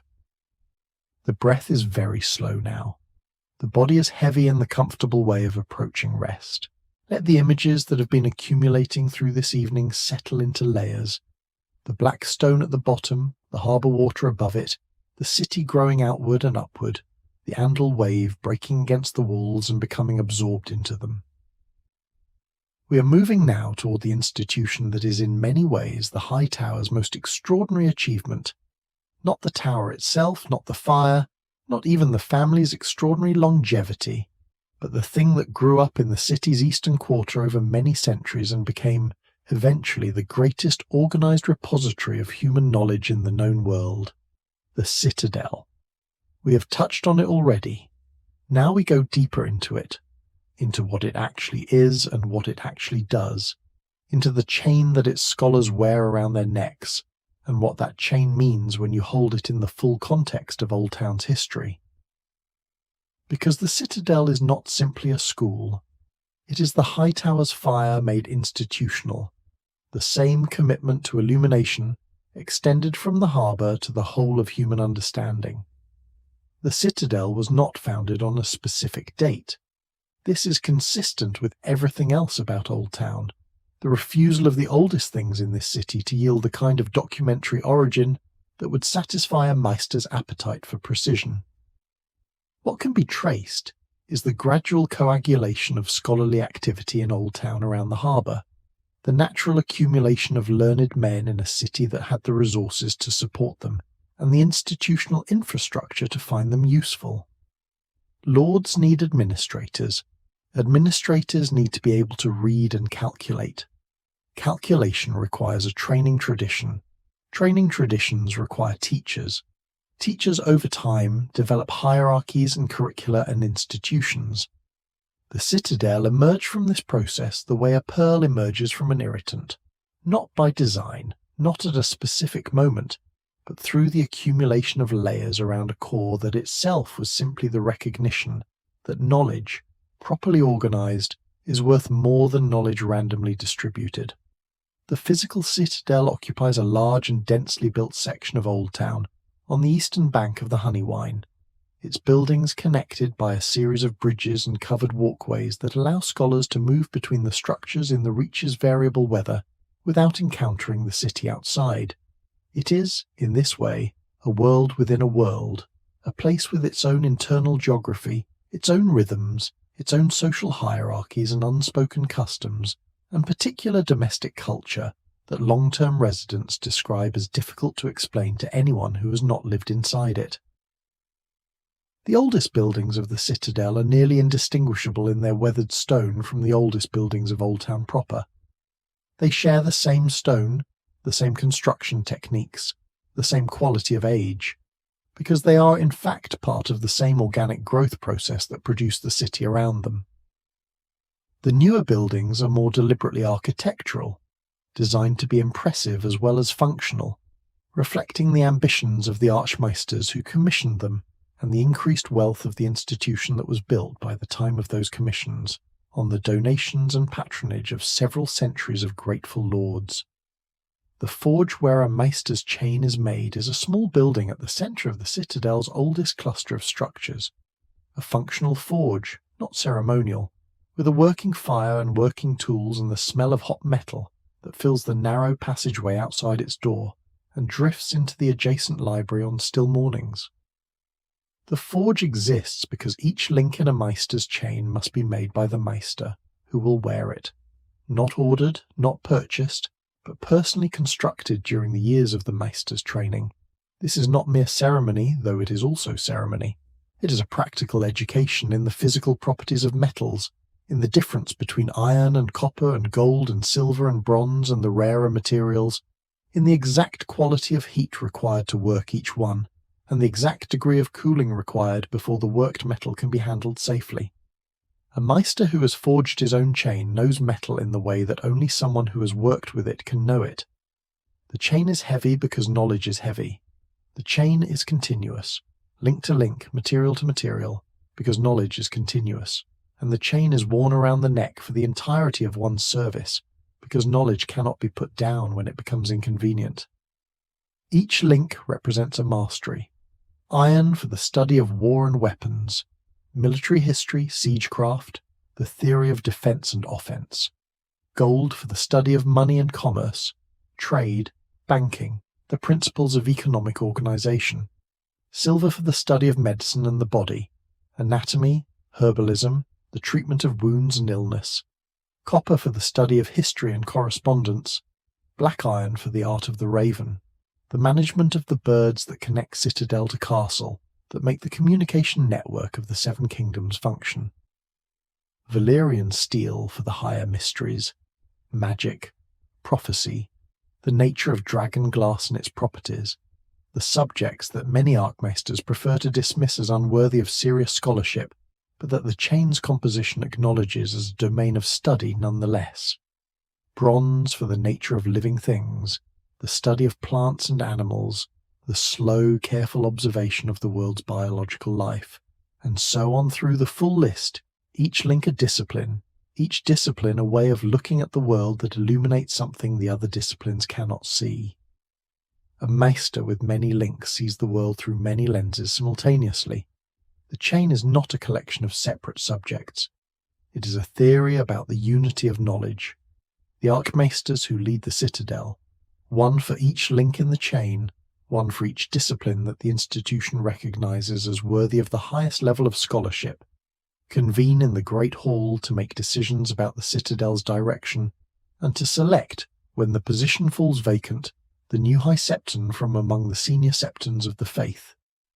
They also convene, less frequently but more consequentially, to select a Lord Commander of the Night's Watch when that position is vacated, which they accomplish through the somewhat theatrical mechanism of releasing ravens into the sky, interpreting the direction of their flight. These are old traditions, old enough that their origins are not entirely transparent even to the people who perform them, and they reflect the Citadel's historical self-understanding as an institution above the political fray, an advisor to kings rather than a servant of them, a neutral party in disputes rather than a partisan of any faction, a steward of knowledge that belongs to all Westeros rather than to any particular lord. But the Citadel's self-understanding and the Citadel's actual historical behaviour are not always identical, and the gap between them is worth examining carefully. There is a theory, held by serious scholars who have looked at the pattern of maester behaviour across several centuries, that the Citadel has systematically discouraged the study and practice of magic in Westeros, not through explicit prohibition, but through the quieter mechanisms of institutional culture. The marginalization of the magic link in the chain, the tendency of serious archmaesters to dismiss magical claims without investigation, the pattern of maesters across many decades steering their lords away from magical solutions to political problems and toward rational administrative ones. If this pattern is intentional rather than coincidental, if there is something that could reasonably be called a citadel policy with respect to magic, then the institution that presents itself as a neutral steward of all knowledge may in fact be a partisan in the oldest and largest conflict in Westerosi history, the conflict between the world of magic and the world of reason, between the old gods and the new, between the knowledge that can be forged into a link and the knowledge that resists all forging. Sit with the implication of that for a moment, because it connects the Citadel to the Hightower in a way that is easy to miss.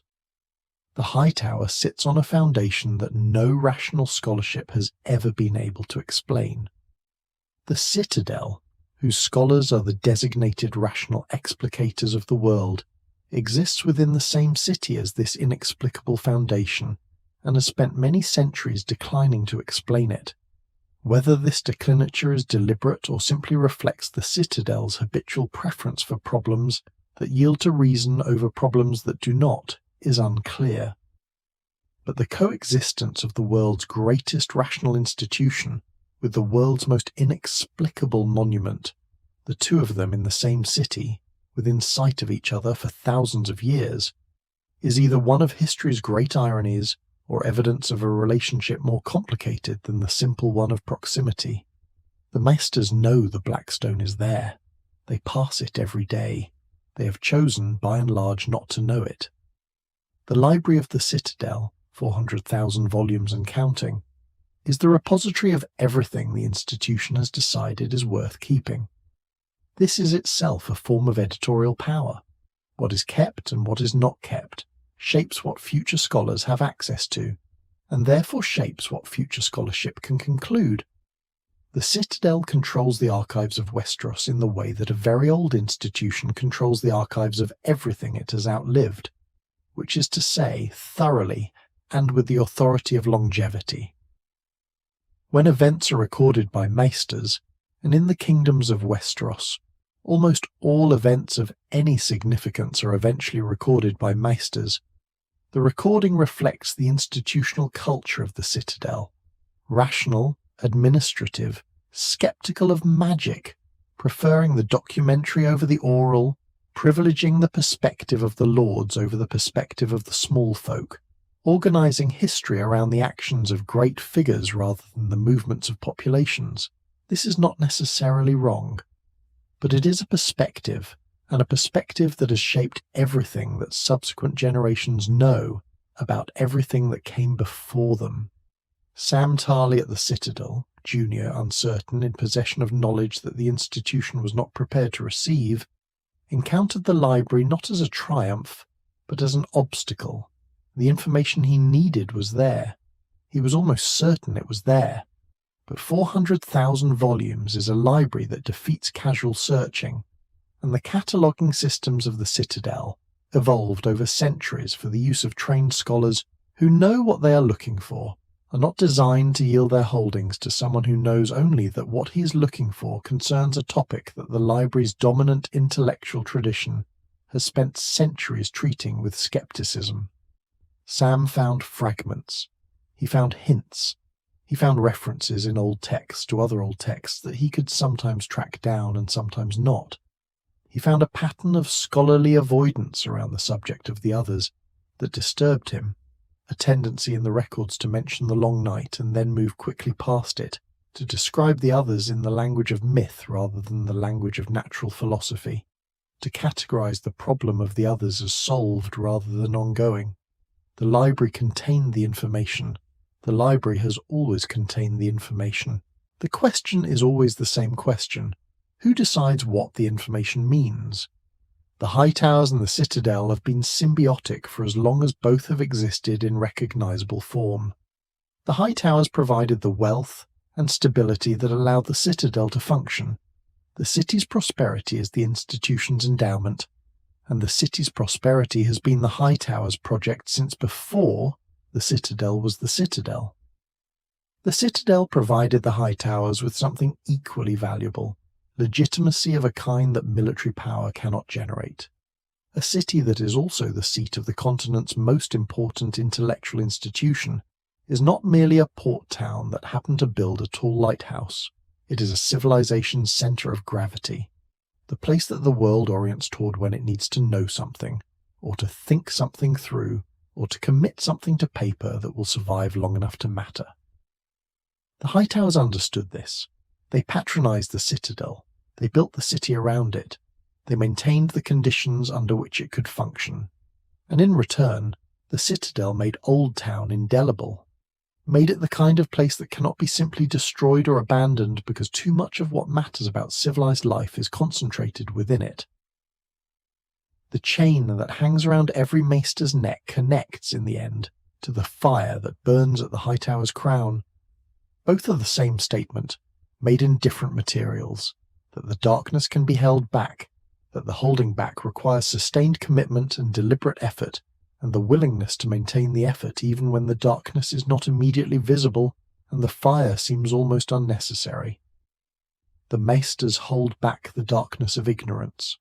The Hightower holds back the darkness of the harbour at night. And beneath both of them, cool and smooth and permanent and utterly unexplained, the black stone holds up everything that has been built above it. It does not know what it is supporting. It only knows how to endure. Perhaps that is enough. Perhaps that is the most any foundation can be asked to do.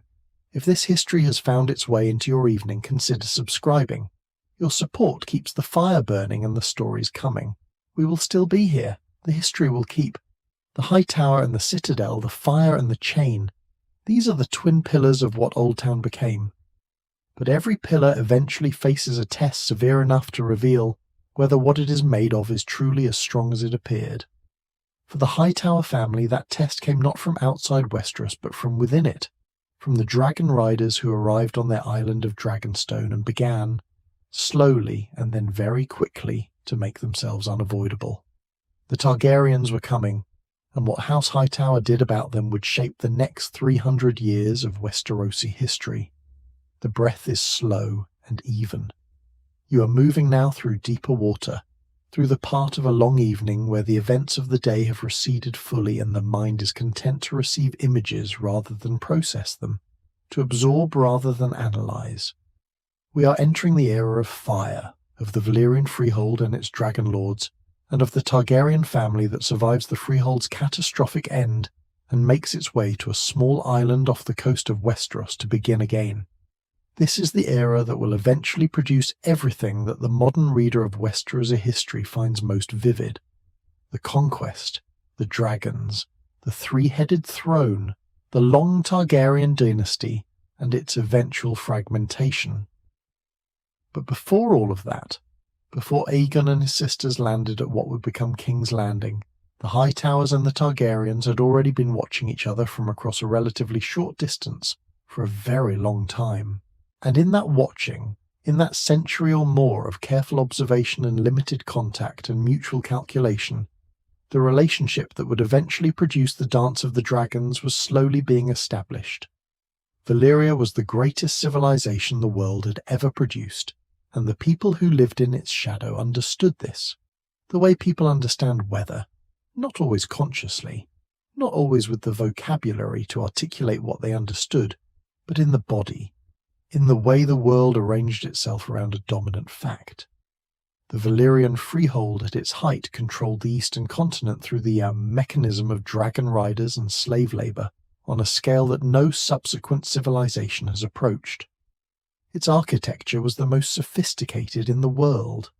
Its scholarship, particularly in the fields of magic and metallurgy, was so advanced that the products of it, Valyrian steel, dragon bone, the fused black stone that appears at intervals across the known world, cannot be replicated by any craftsman alive in the era of the War of Five Kings.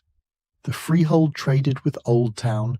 It sent its merchants through the Jade Sea and around the bottom of the world to the harbour at the Whispering Sound. It regarded Westeros as a commercially interesting but strategically unimportant backwater, a source of grain and goods and a modest quantity of luxury items, but not a place where any serious power resided. The Hightower's relationship with Valyria was the relationship of a sophisticated provincial city with the dominant civilization of the era, a relationship of trade and deference and carefully managed distance. Oldtown was wealthy enough and strategically positioned enough that the freehold was worth dealing with seriously, which meant that the Hightowers had to maintain the harbour infrastructure, the commercial relationships, and the diplomatic protocols that the freehold's merchants expected. They did this well, because they did most commercial and diplomatic things well, but they also maintained the distance that their position as an independent power, however modest in Valyrian term, required. The Hightowers did not try to become Valyrian. They did not send their children to be educated at Valyrian institutions, or adopt Valyrian religious practices, or dress their harbour in the architectural trappings of the freehold. They traded with Valyria the way a skillful merchant trades with a larger and more powerful neighbour, profitably, without illusion, with one eye always on the exit. The doom of Valyria came approximately a century before the Targaryen conquest of Westeros, and it came without warning that anyone outside Valyria received in time to prepare for. In a single, catastrophic event whose precise nature remains debated, volcanic, magical, political, or some combination of all three, the Valyrian peninsula was destroyed, the freehold collapsed, the dragon lords died. The slave empire that had organized the eastern continent's labor for centuries fractured into the quarreling city-states of the free cities, and the chaotic aftermath of a power vacuum so large that it has not been fully resolved in the 300 years that followed. The doom killed almost every dragon rider in the world. Almost. The exception was the Targaryen family, who had, 12 years before the doom, taken their dragons and their household to the island of Dragonstone, off the coast of Westeros, for reasons that the Targaryens themselves described afterward as prophetic intuition, and that their detractors described as the kind of coincidence that always looks like prophecy in retrospect. Whether by vision or by fortune, the Targaryens survived. They sat on their island with their dragons and watched the eastern world reorganize itself around the absence of Valyria, and they waited. The Hightowers watched the Targaryens from across the Blackwater Bay with the particular attention that an old and experienced institution pays to a new and potentially transformative force. The Targaryens were not powerful in the conventional sense during the century between the doom and the conquest. They held a single island. They had 3 dragons, which was extraordinary and alarming, but which had not yet been deployed in the way that dragons deployed become undeniable. They were former grandees of a destroyed empire sitting in their house on Dragonstone and slowly working out what their future was.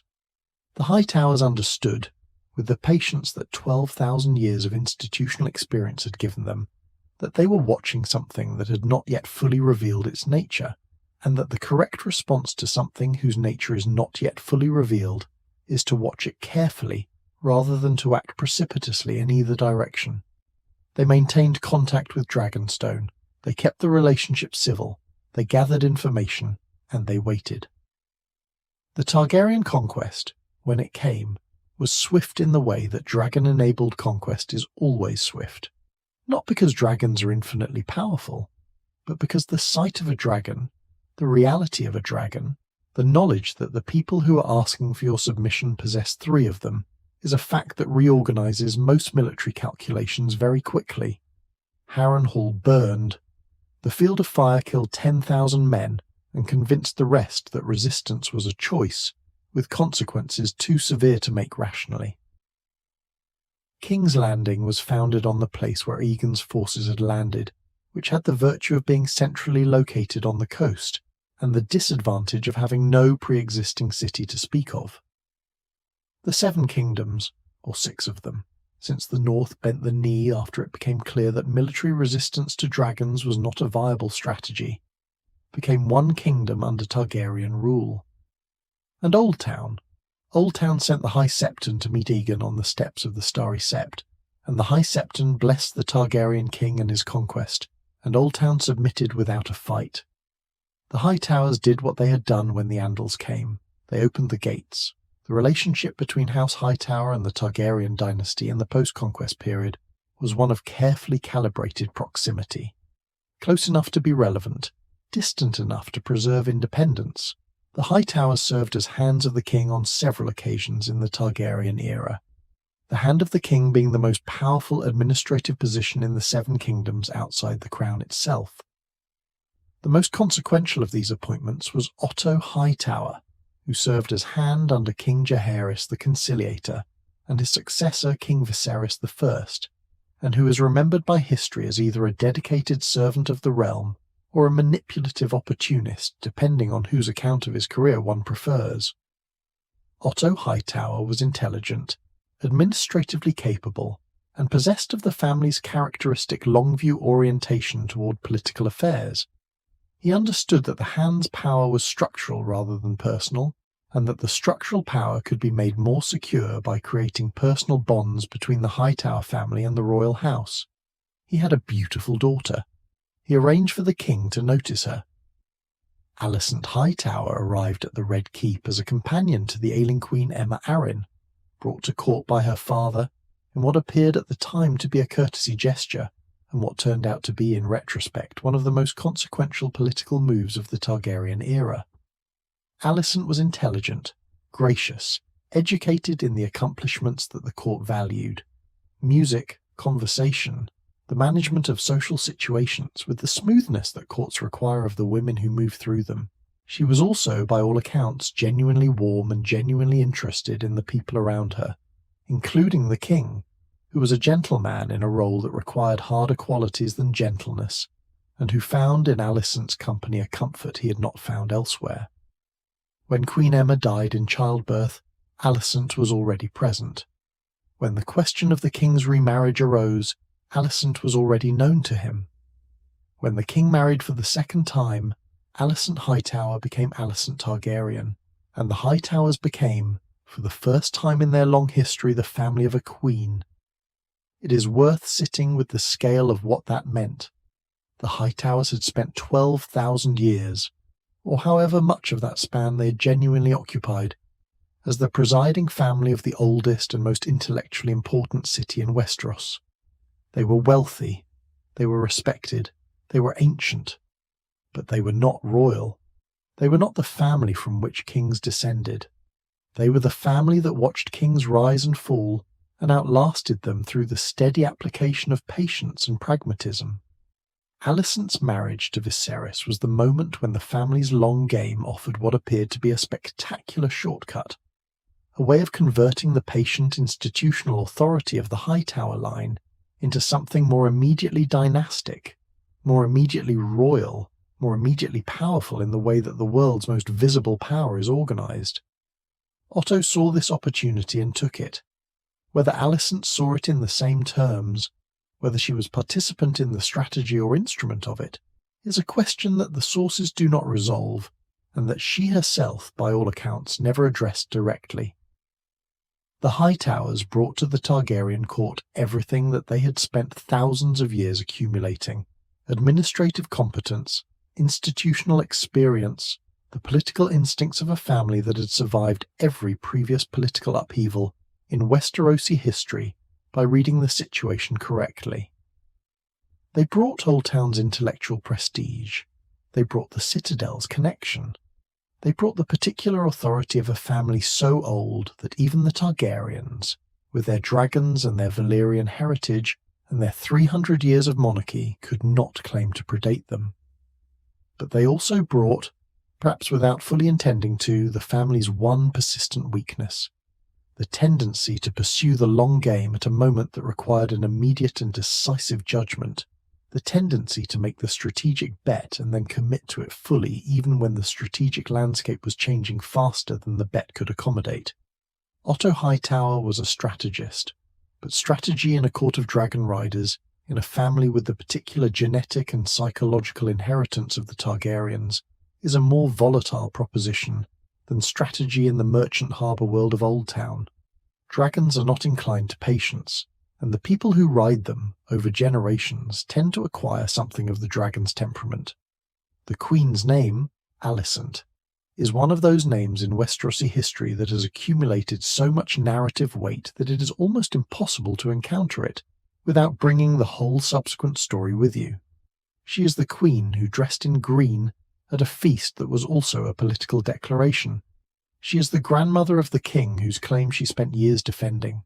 She's the woman who misread, or was never told, the dying king's final words, and who carried that misreading into the catastrophe that followed. She's all of these things in the historical record, but she is also, before all of them, a Hightower. a daughter of the family that tended the fire, that kept the harbour's light burning, that outlasted everything that came before her. The question that her story raises and does not resolve is whether the qualities that had sustained the Hightower family through 12,000 years were adequate to the specific demands of the Targaryen court in the years of its succession crisis. The answer, which the next era of history provides in full, is complicated. Oldtown during the Targaryen century sat at a comfortable distance from the drama of the capital, close enough to be involved through the Hightower family's court connections, far enough that the immediate violence of royal politics did not routinely reach the harbour. The Citadel continued to train its maesters, the septs continued their devotions, the fire at the Hightower's crown continued to burn, in the library the shelves continued to fill, in the forge the chains continued to be made, the harbour remained one of the most active in the Seven Kingdoms, and on Battle Isle the black stone sat in its ancient coolness, absorbing the warmth of the Reach's summers and the cold of its mild winters, indifferent to the dragons that occasionally flew over the harbour on their way to somewhere more dramatic, patient in the way that only truly ancient things can be patient, which is to say, not patient at all, but simply incapable of being in a hurry. The Hightowers had survived 12,000 years by playing the long game. They had opened their gates to the Andals and prospered. They had submitted to the Targaryens and prospered. They had maintained the fire through every storm and every political upheaval the continent had generated. Now, with one of their daughters on the Iron Throne, and the succession crisis of the Targaryen dynasty building to its catastrophic resolution, they were about to discover whether the qualities that had sustained them through everything else would sustain them through the fire that was about to begin. The dance of the dragons was coming, and this time the Hightowers would not be watching from a comfortable distance. Let the breath move more deeply now, deeper with each exhale, releasing a little more with each breath out. We are entering the most turbulent period of the Hightower story, the moment when the family's characteristic patience was tested by a crisis it could not accommodate through the usual mechanisms, when the long game encountered an immediate catastrophe that the long game's strategies were not designed to address.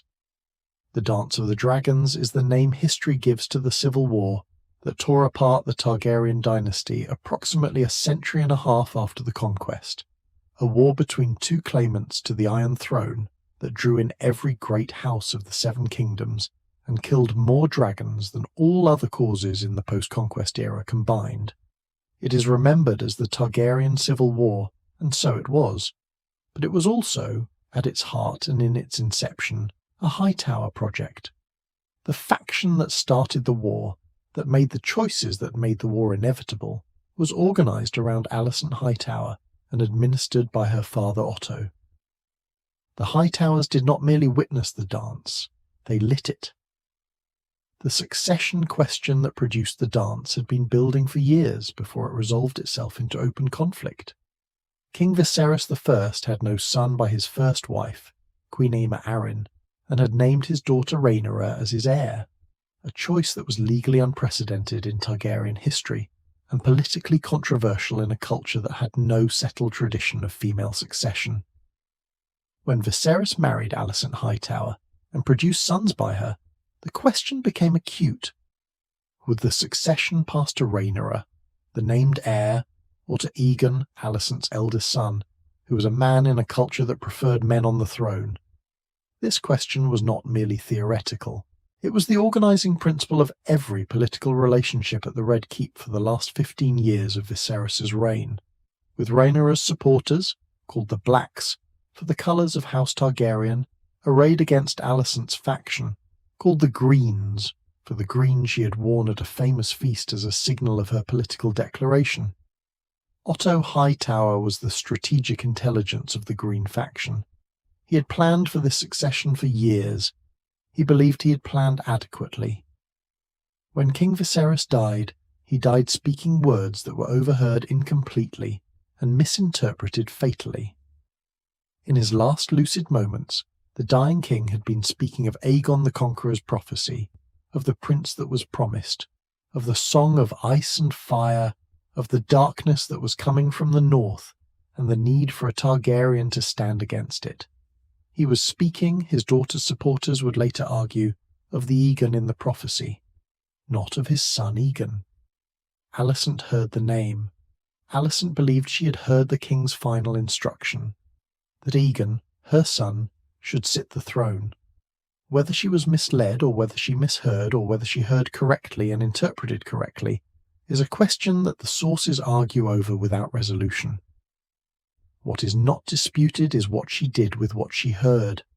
She moved immediately, within hours of the king's death, to crown her son before Rhaenyra could be notified of her father's passing. She convened the small council. She isolated the Rhaenyra loyalists. She launched what was, functionally, a coup, swift, organised, and decided in advance in all but the final confirmation of the king's death. Otto Hightower's role in the immediate succession crisis was precisely what his career had prepared him for. The management of institutional power through rapid decisive action at a moment of political transition. The small council he convened in those first hours after Viserys' death was a green council. The Rhaenyra loyalists had been excluded or had removed themselves in protest, and its decisions moved quickly. The coronation of Aegon II happened within days of his father's death, before Rhaenyra knew she was no longer the heir apparent. This speed was Otto's greatest achievement and, in retrospect, his greatest failure. The speed secured the capital. It did not secure the war. Rhaenyra was on Dragonstone. Rhaenyra had dragons. Rhaenyra had allies, the lords who had sworn their oaths to her as heir over the preceding years. And those allies were not going to simply accept a fait accompli orchestrated in a council chamber in King's Landing, however quickly and decisively it had been executed. Otto had won the opening move.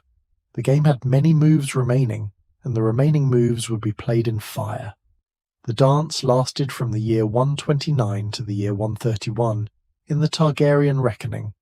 2 years and a few months of war that killed so many people and so many dragons that both populations required generations to recover. The dragons that died in the dance were the dragons that might have defended the Targaryen dynasty against the threats that came later, the threats that eventually arrived in the form of an extinguished bloodline and a throne occupied by people who could not ride dragons because there were no more dragons left to ride. This is the tragic irony of the dance. The war fought to determine which Targaryen would rule ended the era in which the Targaryens had the power to rule unchallenged. The dragons that died fighting each other at the dance could not be replaced. The dragon-riding family that survived the dance was a shadow of what it had been at its height. The Hightower faction's victory, if the Green faction's eventual quasi-victory can be called a victory, was a victory whose price was the slow destruction of the thing being fought over. Oldtown entered the dance as a city under Green faction authority. The Hightowers held it, and the Hightowers were the Greens, and there was never a serious question about which side Oldtown's resources and harbour and administrative capacity would support.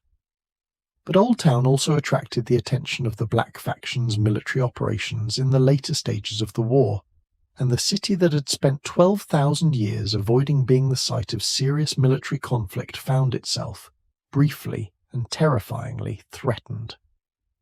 The Shepherds' Uprising in King's Landing, a populist religious movement that turned against the dragons and dragon riders during the war's most chaotic phase, had echoes in Oldtown's own population, where resentment of the war's costs and the Hightower family's role in starting it produced unrest that the family's administrators worked urgently to contain. The fire at the Hightower's crown continued to burn, but for the first time in living memory, the people of Oldtown were not entirely certain that it should. Sit with the weight of that reversal for a moment. The Hightowers had spent 12,000 years being what their city needed them to be, the stable, practical, fire-maintaining family that Oldtown's security and prosperity required. They had navigated the Andal Invasion, the Targaryen conquest, the political storms of a century of Targaryen rule, all without allowing the city to be drawn into serious conflict. The dance was their first failure at this most fundamental level. They had started a war. They had done it through the mechanisms of court politics rather than through military aggression, had done it at one remove through the manipulation of a succession crisis rather than through direct violence. But the war was the outcome of their choices, and the war had consequences that the city of Oldtown felt directly for the first time in its very long history. The library did not burn, the citadel was not sacked, the harbour was not closed, but the threat was real, and the fear was real, and the knowledge that the Hightower family had traded on its reputation for stability to start an instability that had put the whole city at risk was knowledge that could not be entirely forgotten. Alicent Hightower survived the dance as a prisoner. Aegon II, her son, was the last Green claimant standing when the war's finale came. Rhaenyra dead, most of the Black Dragons dead, the Green Dragons dead, the war exhausted and its participants largely destroyed by the effort. Aegon II died of poison, widely suspected to have been administered by his own allies, who had concluded that the war needed to end, and that the only way to end it was to place Rhaenyra's son on the throne, which required the Green King to be absent. The war ended with a Rhaenyra heir on the throne, and the Hightower faction's ambition substantially defeated. Alicent was kept at court, old and defeated, watching the victory she had spent her adult life pursuing dissolve into something that looked more like a series of losses than any kind of win. Otto Hightower had died earlier in the conflict. His relationship with his son Aegon deteriorated to the point of removal from the position of hand. The Hightower long game had produced 2 years of devastating civil war, and a result that was, at best, ambiguous.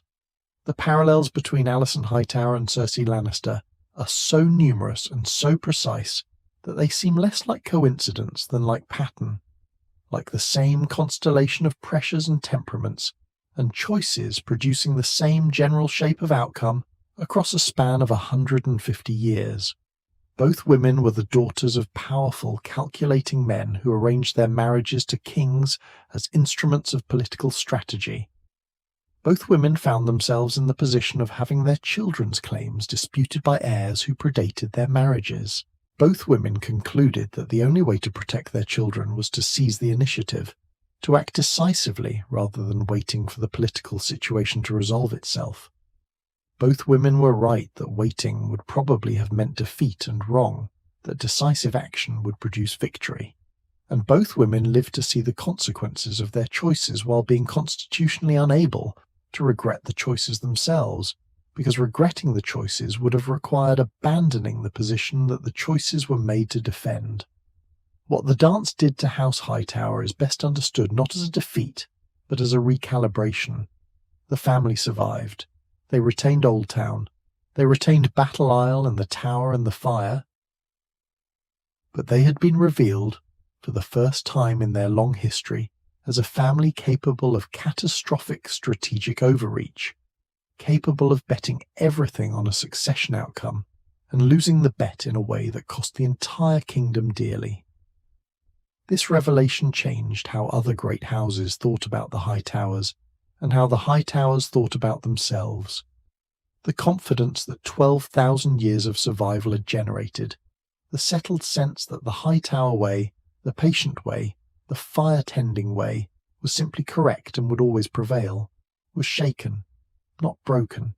The Hightowers were too old and too institutional to be broken by a single catastrophic failure, but shaken enough that the generations that followed the dance were somewhat quieter, somewhat more withdrawn from the centre of Targaryen politics, somewhat more focused on Oldtown and the Citadel and the harbour and the fire than on the opportunities that the court in King's Landing offered. They returned, in other words, to what they had always been, patient, watching, tending the flame. The fire at the Hightower's crown burned through the dance the way it had burned through everything else, steadily, without drama, renewed by the hands that had always renewed it, visible from the harbour approach on the darkest nights of the worst years of the war. The sailors who came into the harbour during those years found the fire exactly where it had always been. They navigated by it without thinking about who was maintaining it, or what was happening in the politics of the kingdom. A sailor caught in a storm at night and trying to find the harbour does not think about the succession crisis. A sailor uses the light that is available, and the light was always available, because the Hightowers had never stopped maintaining it, even when everything else was falling apart. Even in the ruins of their own best-laid plan, the fire kept burning. That is not wisdom. It is something older than wisdom. It is habit that has been going on long enough that it has become the shape of the institution itself. The dance ended. The summer came eventually, as summers do. The dragons were gone, all of them, or very nearly, the eggs in the dragon pit hatching into increasingly stunted creatures over the following generations until even the stunted creatures ceased. Oldtown recovered. The Citadel continued. The Starry Sept remained the seat of the High Septon. And on Battle Isle, in the coolness near the Black Stone, the Hightower family went back to being what they had always been before the dance, briefly and disastrously made them something else. The family that kept the fire, the oldest family in the oldest city tending the oldest light, sitting above the oldest mystery, waiting, as they had always waited, as they would always wait, for whatever came next. What came next, eventually, was the end of dragons, the end of the Targaryen dynasty, the War of 5 Kings, and a young man from the Night's Watch named Samwell Tarly, sailing into Oldtown's harbour with the most urgent question in the history of Westeros. The tower was still burning when he arrived. It will still be burning long after his question is answered one way or another. The story does not end. The fire does not end. And we are very nearly at the place where the night finally takes us. You are very nearly asleep. The thoughts are slow now, moving through the mind the way water moves through very still water. Not quite still, not quite moving, present without insisting on being noticed. We're arriving at the end of our journey through 12,000 years of the Hightower's history, and the end is also a beginning, because the tower is still standing, the fire is still burning, and the mystery at its base is still unexplained in the era of the War of 5 Kings and everything that follows from it. The Hightower did not become a relic when the dragons died. It did not become a historical curiosity when the Targaryens lost their power. It continued to be what it had always been, the oldest structure in the oldest city in Westeros, burning its fire against the harbour dark, maintained by the family that had maintained it since before memory. The modern world, with all of its fractured kingdoms and its contested thrones and its approaching winter, has not diminished the Hightower. It has only made it more visible by contrast, this old enduring particular thing standing quietly in the south while the north burns with a different kind of fire entirely. In the era of the War of 5 Kings, the era that the world of Westeros is moving through in the years when Samwell Tarly arrives at the Citadel and Daenerys Targaryen is crossing the narrow sea with her 3 dragons, and Jon Snow is watching the wall from its northern face. House Hightower occupies the same position it has occupied through every previous crisis.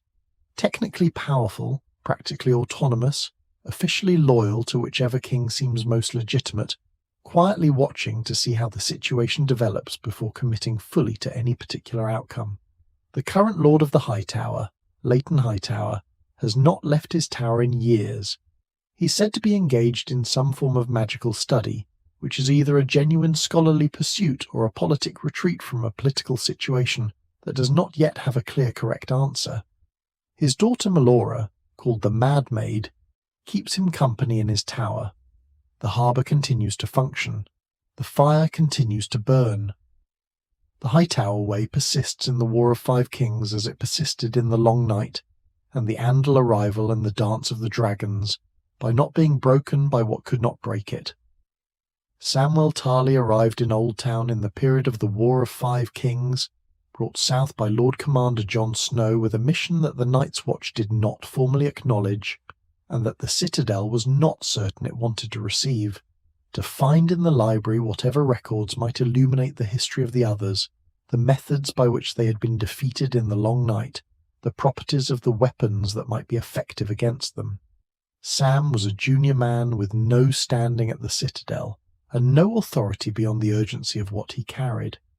He was admitted to the library on the basis of his intelligence, and his willingness to perform the mundane tasks, copying manuscripts, cataloguing scrolls, fetching volumes for senior meisters, that junior scholars perform in exchange for access to the deeper holdings. He worked, he searched, he read, and he found, not the clean definitive answer he had hoped for, but the fragmented, contested, institutionally suppressed accumulation of evidence that pointed toward the truth, that the others were real, that they had been defeated by fire and dragonglass and the particular quality of Valyrian steel, that the Long Night had been a genuine historical event rather than a mythological exaggeration, and that it appeared to be recurring. The Meisters of the Citadel received Sam's findings with the institutional ambivalence that the Citadel brings to all claims that challenge its dominant intellectual tradition. The Masters are rational men in an irrational world, and their rationalism, the tool that makes them uniquely valuable, also makes them resistant to evidence that suggests the world is more irrational than their training has prepared them to accommodate. The existence of the others is the existence of magic in the most unavoidable possible form. Not the small, arguable magic of green sight or skin-changing, or the prophetic dreams of Targaryens, but the large, species-threatening magic of animated dead men marching southward through a winter that does not end. This is exactly the kind of magic that the Citadel's dominant intellectual tradition has spent centuries discouraging from being taken seriously. Sam found himself in the position of a man who's discovered a fire in a library, whose head librarian is philosophically committed to the position that fires of this particular kind are theoretically impossible, and yet the library existed, and the library had the answers. Sam found them, painstakingly, in fragments, in references to references to references, because the library cannot entirely prevent the information it contains from being found by someone with sufficient patience and sufficient urgency and sufficient willingness to keep looking when the easy answers are exhausted. The library is the Citadel's gift to the world, and the Citadel's limitation cannot fully constrain it, because the library is older than the limitation. The books were written by scholars who predated the institutional preference for a certain kind of rationalism, who recorded what they observed without filtering it through the lens of what their successors would decide was worth recording. The Long Night is in the library because the Long Night happened before the Citadel developed its current attitude toward the Long Night. The evidence is there, waiting in the old parchment, patient in the way that old things are patient, which is to say, absolutely without urgency, ready to be found the moment someone is ready to find it. The Hightower that Sam looked up at during his time in Oldtown, the tower he passed on his way to and from the Citadel each day, the fire he saw from the harbour bridge in the mornings, when the light was still grey and the city had not fully woken, was the same tower that had been burning its fire since before the Citadel existed to train scholars, before the faith existed to build septs, before the Targaryens existed to build a dynasty that would then collapse and produce the crisis that made Sam's mission necessary. The tower did not know about the crisis. The tower does not know about anything. It is a structure of pale stone above a structure of black stone above an island at the mouth of a harbour, and the fire at its crown is a fire maintained by people with ordinary human hands using ordinary combustible fuel, and there is nothing magical about any of it. And yet the tower persists when other things do not persist, and the fire continues when other fires go out, and the family that maintains it continues to exist in its ancient city, when other families with more dramatic histories have become nothing but entries in the library's chronicles. There is a lesson in this. The lesson's not dramatic. Sit with the quiet of it for a moment. 12,000 years. Black stone no one built, a harbour no one planned for, a family with no founding story, a fire maintained through the Long Night and the Andal arrival, and the Faith's establishment and the Targaryen conquest, and the dance of the dragons and the extinction of the dragons and the War of 5 Kings, and everything that's still coming, everything that the winter at the north edge of the world is bringing southward toward the harbour where the fire burns. None of this required heroism in the conventional sense. It required something that heroism narratives tend not to celebrate because it does not make good stories. The commitment to stay in one place and do one thing and do it continuously, to not be broken by what arrives and not be seduced by what offers itself, to maintain the light because the light needs to be maintained, regardless of what the darkness is doing. The house words come back here, in the quiet at the end of the long history. We light the way. Not we conquered the way, not we discovered the way, not we are the way. We light the way. The illumination is the action. The provision of light is the function, and the function is continuous. It does not stop when the crisis resolves, or when the political situation clarifies, or when the thing the darkness was hiding is finally revealed. The light continues because the harbour continues to exist, and the ships continue to need guidance, and the darkness continues to be there on the other side of the light's reach, patient in the way that the Hightowers themselves have always been patient, waiting for the fire to go out. The fire has not gone out. In 12,000 years, it has not gone out. Whatever the black stone at the base of the tower was intended to support, whatever the ancient builders who left no name and no record had in mind when they chose this particular island, at this particular junction of water, the tower that was built above it has kept its promise. It has stayed, it has burned, it has lit the way. The darkness that Westeros is moving toward in the era of the War of Five Kings, the long night returning, the others marching, the winter that will not end approaching from the north while the great houses tear each other apart over a throne that will matter much less than any of them think it matters. If the darkness from the north is what the oldest records suggest it is, this darkness is something the Hightower has faced before, not this particular iteration of it, not this specific generation of winter and ice and animated dead, but the principle of it, the knowledge that the harbour can be closed, that the warmth can be reduced, that the fire at the crown of the tower becomes not merely a navigational aid, but a statement against something very large and very cold that does not wish the fire to continue burning. The Hightower has been making that statement for 12,000 years. The black stone beneath it has been making it for longer. The statement is simple. It does not require eloquence or heroism or the kind of tragic sacrifice that makes good epic poetry. It requires only continuation. The fire must continue burning. Whatever else is true, whatever else fails or falls or catches the wrong kind of dragon's notice, the fire must continue burning. Daenerys Targaryen, crossing the narrow sea with her 3 dragons in the years when Samwell Tarly is learning what the Citadel knows and does not know about the Long Night, carries in her blood the same family history that produced the Dance of the Dragons, the same Targaryen lineage that the Hightowers bet on and lost and bet on again across 300 years of calculated proximity to the Dragon Riders. She does not know about the Hightowers' long investment in her family's story. She does not think about Oldtown or its tower or the black stone at its base. She's thinking about the Iron Throne and her dragons and the kingdom she believes is rightfully hers. But her return to Westeros is part of the same story that the Hightower has been part of since before the Targaryens existed. The story of a continent that keeps generating fire and darkness in alternation, that keeps requiring someone to maintain a light against the dark, that keeps finding itself at the edge of something that might extinguish everything, and then, somehow, continues. The tower continues because the story continues. The story continues because the tower holds. The harbour of Oldtown on a clear night in any season, under any king in any era. The water is dark and still in the sheltered inlet of the Whispering Sound. The honey wine's sweetness reaches even here, at the harbour's edge, a faint floral note over the salt baseline. The city is quieter than it was an hour ago, the last customers of the evening having found their way home or found their way to sleep where they sat. In the Citadel on the eastern bank, a maester or two is still at work.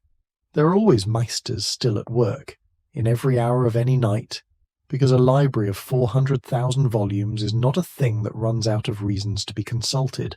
And above all of it, 500 feet above the black stone foundation, and the harbour water, and the sleeping city, and the tired scholars, and the fire in the forge, and the chain around every maester's neck, The fire at the Hightower's crown burns on.